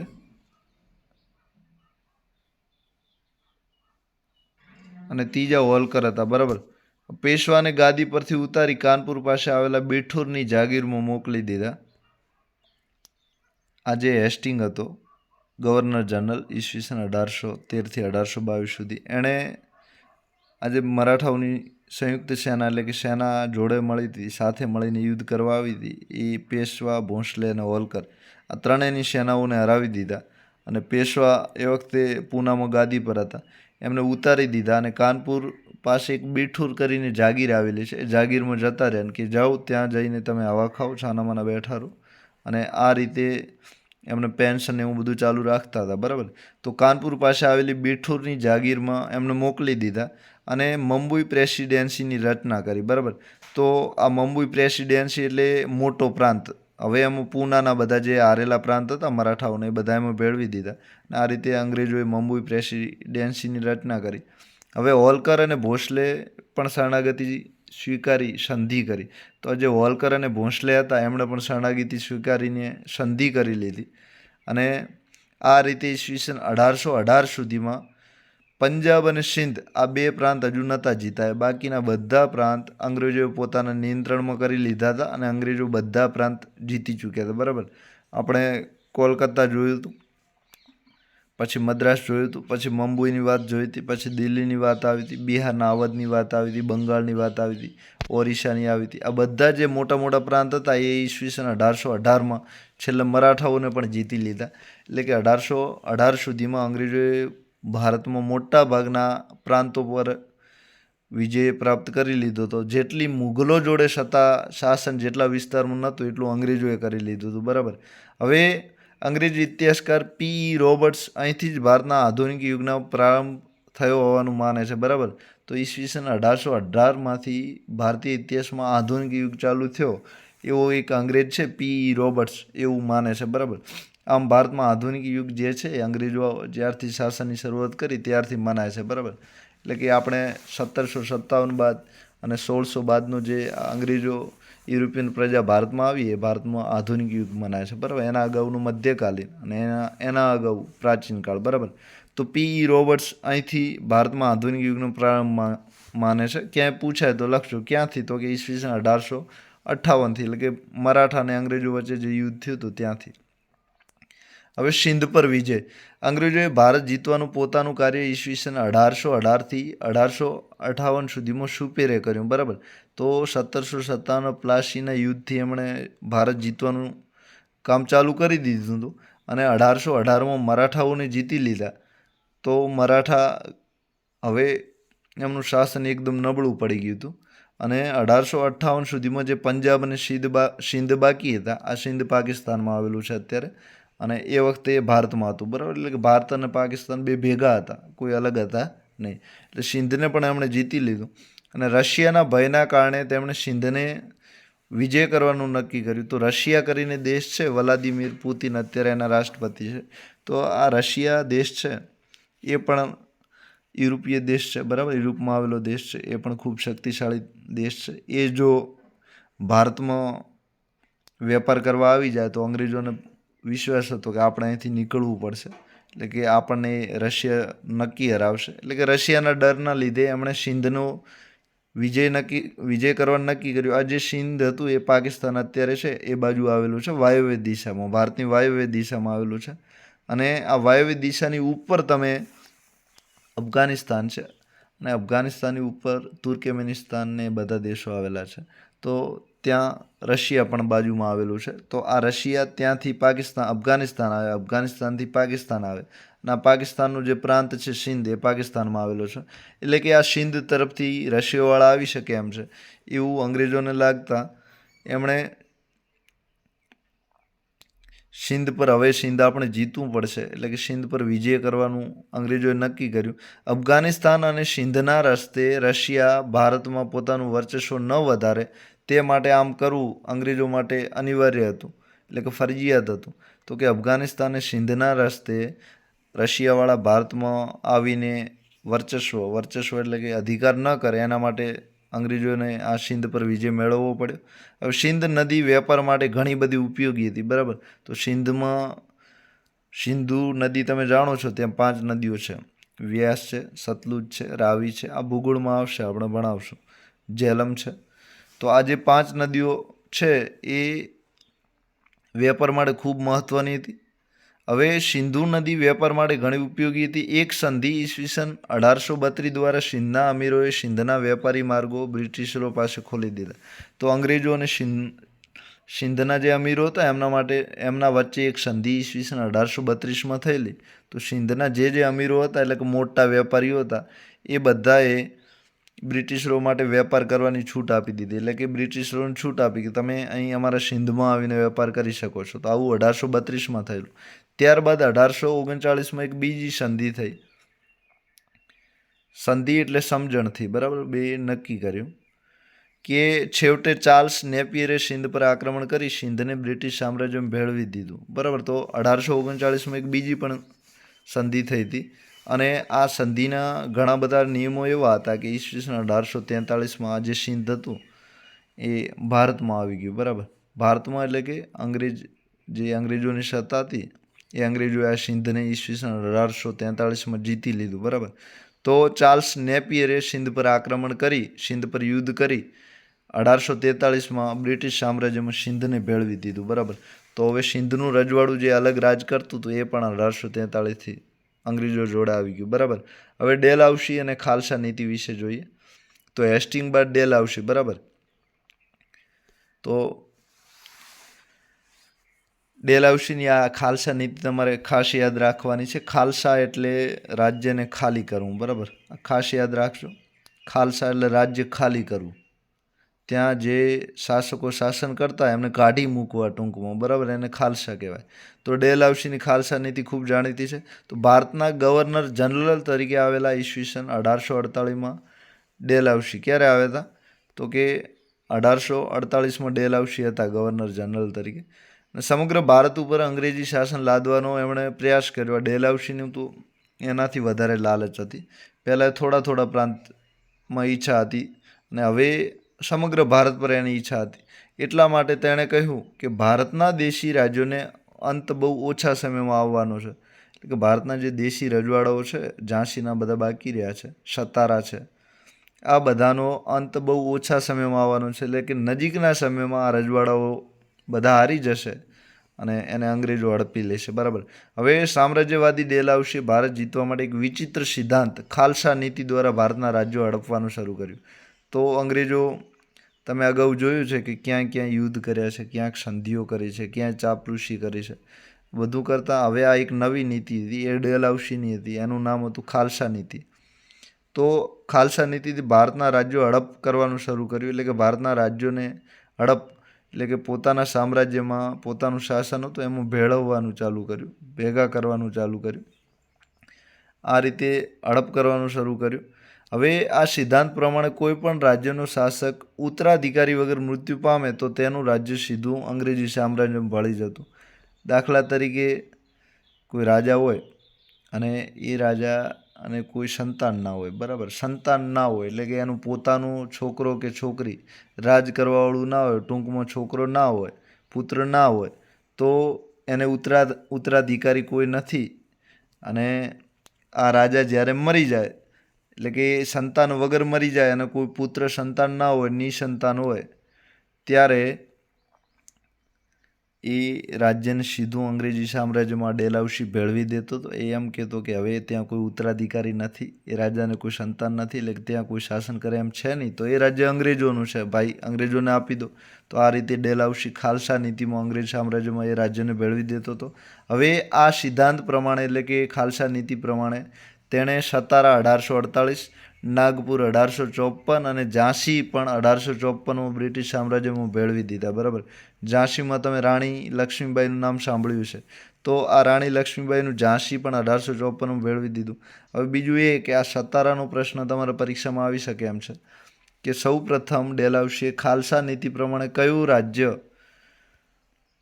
અંગ્રેજ સામ્રાજ્ય ભેળવ્યું હતું તો કે સતારા આવશે. ક્યારે? તો કે 1858, બરાબર. 1848, માફ કરજો, 1848માં સતારા રાજ્યને અંગ્રેજ સામ્રાજ્ય ભેળવી દીધું. કઈ નીતિ પ્રમાણે? તો કે ખાલસા નીતિ પ્રમાણે. કોણે? તો કે ડેલહાઉસી, બરાબર. પૂછાય તો યાદ રાખજો. સતારા બાદ બીજા પણ આવે છે, નાગપુર અને ઝાંસી, આ પણ યાદ રાખજો. હવે તેણે ભારતના ભૂતપૂર્વ રાજાઓને માન્યતા આપવાનો અને પેન્શન આપવાનો પણ ઇનકાર કર્યો. તો ભારતના જે જૂના રાજાઓ હતા એમને તમે રાજા છો એવી છૂટ આપવાનું બંધ કર્યું. અને બીજું પેન્શન એટલે રાજા તરીકે એ જ્યારે નિવૃત્ત ગાદી ઉપરથી જતા રહે ત્યારે એમને પેન્શન મળતું, બરાબર. પેન્શન એટલે એક જાતનો પગાર. તો આ પેન્શન પણ બંધ કર્યું ને તમે રાજા છો એવું પણ જે ચાલતું હતું એ પણ બંધ કર્યું, બરાબર. તો આ બંને માન્યતાઓ એણે રદ કરી, રાજાની અને પેન્શનની. અને આ રીતે હવે તમે એક વિચારો કે રાજા રહેલા હોય અને એમને પેન્શન ન મળે તો ઘડપણમાં ક્યાં કમાણી કરવા જવું, બરાબર. રાજા માટે તો એમ કમાણીના રસ્તા બધા બંધ થઈ જાય, મજૂરી તો થાય નહીં. આ રીતે રાજાઓને ખૂબ ખોટું લાગેલું. તો આ સિદ્ધાંત પ્રમાણે એમણે આ બીજો સિદ્ધાંત, બરાબર. પહેલો ઉત્તરાધિકારી સંતાન ના હોય, આ બીજો રાજાઓને માન્યતા આપવાનું પેન્શન આપવાનો ઇનકાર કર્યો. આ સિદ્ધાંત પ્રમાણે કર્ણાટક, સુરત અને તાંજોરના રાજાની ઉપાધિઓ છીનવી લીધી. કયા કયા? તો કે કર્ણાટક, સુરત અને તાંજોર. આ તાંજોર છે એ તમિલનાડુમાં આવેલું છે, બરાબર. તાંજોરમાં એક મોટું મંદિર છે મદુરાઈનું, બરાબર. હવે આ કર્ણાટક છે, સુરત અને તાંજોર, તો આ રીતે આ ત્રણ હતા એમને પણ એમણે ઉપાધિઓ છીનવી લીધી. હવે ભૂતપૂર્વ પેશવા બાજીરાવ દ્વિતીયના પુત્ર નાના સાહેબને પેન્શન આપવાની મનાઈ ફરમાવી. તો પેશવા બાજીરાવ બીજાના જે પુત્ર નાના સાહેબ હતા એમને પણ પેન્શન આપવાની એમણે ના પાડી દીધી. એટલે કે આ મરાઠા સામ્રાજ્ય જે ભારતમાં આખા ભારતના રાજા થઈ શકે એવું મરાઠા પ્રજા હતી, એમના જે શાસક હતા નાના સાહેબ, એમને પેન્શન આપવાની ના પાડી દીધી. અને અવધની ગેરવ્યવસ્થાના બહાને ઈસવીસન 1856માં બ્રિટિશ સામ્રાજ્યમાં ભેળવી દેવામાં આવ્યું. આ રીતે ભારતમાં મોટા ભાગના વિસ્તારો હતા અંગ્રેજી રાજની સ્થાપનામાં ભળી ગયા. અને આ રીતે અંગ્રેજી રાજ્યની સ્થાપના ભારતમાં થઈ, બરાબર. એટલે કે અંગ્રેજી સત્તાની સ્થાપના ભારતમાં થઈ. તો 1856માં ગેરવ્યવસ્થા એટલે કે અવધમાં ખૂબ ભ્રષ્ટાચાર ચાલે છે, ત્યાંનો જે શાસક છે એ શાસન કરી શકે એમ નથી. એમ કરીને 1856માં અવધ બિહારમાં આવેલું છે. તો અવધ છે એ અવધ બિહાર અને ઉત્તર પ્રદેશ નજીક આવેલું છે. આ અવધને પણ ડેલહાઉસીએ પોતાના સામ્રાજ્યમાં ભેળવી દીધું. તો અવધ સૌથી છેલ્લે ગેરવ્યવસ્થાના બહાને ઈસવીસન 1856માં ભળી ગયું, બરાબર. આ તમે આ ખાસ યાદ રાખજો. સાથે સતારા 1848, નાગપુર 1854, 1854માં ઝાંસી, આ ત્રણ, અને ચોથું અવધ, બરાબર, 1856માં. તો અવધનું બહાનું એ હતું કે ત્યાં ગેરવ્યવસ્થા ચાલે છે એટલે એ શાસન નહીં કરી શકે. અને પહેલાં ત્રણ જે રાજ્યો હતા સતારા, નાગપુર, ઝાંસી, ઉત્તરાધિકારી કોઈ નહોતો એના લીધે. અને કર્ણાટક, સુરત અને તાંજોર આ જે હતા એ પેન્શન અને રાજા તમે નથી એમ કહીને ત્રણેય રાજ્યો ખતમ કર્યા હતા. આ રીતે અંગ્રેજી રાજની ભારતમાં સત્તા ચાલુ થઈ. સત્તા તો અગાઉથી ધીમે ધીમે ચાલુ થઈ ગઈ. 1856માં સંપૂર્ણ ભારત પર એમનો કબજો હતો. તો ભારતમાં અંગ્રેજ ફ્રેન્ચ સંઘર્ષનું વર્ણન કરો, બરાબર. આ કર્ણાટક યુદ્ધો તરીકે જાણીતા છે અને કુલ 7 યુદ્ધો થયા છે. ભારતમાં આવેલી જુદી જુદી યુરોપીય કંપનીના આગમનનું કારણ તો તમે વેપારની લાલચને બધું લખી શકો છો. ભારતની સમૃદ્ધિ, ભારત મોટી અર્થવ્યવસ્થા હતું. પ્લાસીનું યુદ્ધ ભારતના ઇતિહાસમાં શું સ્થાન ધરાવે છે? તો અંગ્રેજોએ ભારત ધીમે ધીમે જીતી લીધું એ એનું સ્થાન છે, બરાબર. પછી ઘણી બધી કમાણી પણ કરી હતી અર્થવ્યવસ્થામાં, નફો પણ ઘણો મેળવ્યો તે તમે લખી શકો છો. બક્સરના યુદ્ધના કારણો અને પરિણામ. બક્સરનું યુદ્ધ કેમ થયું? તો 3 રાજા જોડે મળ્યા, 3 નવા 2 તમે લખો. સાથે પરિણામ શું આવ્યું? તો કે આ એવું સાચું યુદ્ધ હતું કે અહીંયાથી અંગ્રેજોએ ભારત જીતવાની શરૂઆત કરી દીધી હતી, બરાબર. અને સાચા શાસક બની ગયા હતા. હવે ડેલહાઉસીની ખાલસા નીતિ હાલ જે ચર્ચા કરીએ તમે લખી શકો છો. દ્વિમુખી શાસન પદ્ધતિ, તો દીવાની અને પોલીસને ન્યાયનું આ જે અલગ પડતું હતું એટલા માટે દ્વિમુખી શાસન કહેવાતું. આ બંગાળમાં હતું, બરાબર. કોણે લાગુ કરી હતી દ્વિમુખી શાસન પદ્ધતિ એ પણ યાદ રાખજો. તો કે લોર્ડ ક્લાઇવે ચાલુ કરી હતી. અંગ્રેજ મરાઠા વિગ્રોહની ટૂંકી માહિતી આપો, બરાબર. તો આ અંગ્રેજ મરાઠો વચ્ચે કુલ 3 યુદ્ધ થયેલા, છેલ્લું 1818માં. બંગાળના નવાબો વિશે નોંધ કરો તો સિરાજ ઉદ્દૌલા છે, અલીવર્દી ખાન છે, મુર્શિદ ખાન છે, બધા યાદ રાખજો. બરાબર. હવે આ પ્રશ્નોની આપણે ચર્ચા કરી દઈએ. આ સિંધના વિજયના કારણો અને પરિણામો તમે જાણો છો બધા. બરાબર. તો અફઘાનિસ્તાનના માર્ગે જે રશિયાનો ખતરો હતો એ. કયા મુઘલ સમ્રાટ સમયમાં અંગ્રેજોએ વેપારી કોઠી સ્થાપવાનો અધિકાર પ્રાપ્ત કર્યો? તો આ બધાને આવડે એવું છે, જહાંગીર. બરાબર. જહાંગીર વાળો જવાબ આવશે. મુંબઈ ટાપુ અંગ્રેજોને કોની પાસેથી મળ્યો હતો? બરાબર. આ પણ બધાને આવડતું હશે. રાજકુમારી જોડે જોડે ટાપુ પણ આવેલો, પોર્ટુગલોએ આપેલો. ફ્રેન્ચ ઈસ્ટ ઇન્ડિયા કંપનીની સ્થાપના ક્યારે થઈ હતી? તો આ પણ બધાને આવડતું હશે, 1664. જોઈ લેજો. બરાબર. 1663 તો નથી ને. બક્સરના યુદ્ધ સમયે બંગાળનો નવાબ કોણ હતો? બક્સરના યુદ્ધ સમયે. બરાબર. આ પણ બધાને આવડતું હશે. તો કે મીર જાફર હતો. બ્રિટિશ ભારતમાં સિંધનો વિલય ક્યારે કરવામાં આવ્યો? તો આ પણ બધાને આવડતું છે, 1843. હમણાં છેલ્લે ચર્ચા કરી છે. તો આવા પ્રશ્નો પૂછાઈ શકે છે. આપ સૌનો આભાર. Thank you. સાથે ચેનલને જરૂર સબસ્ક્રાઈબ કરતા રહેજો. વિડીયો પસંદ પડે તો લાઈક, શેર અને કોમેન્ટ કરજો.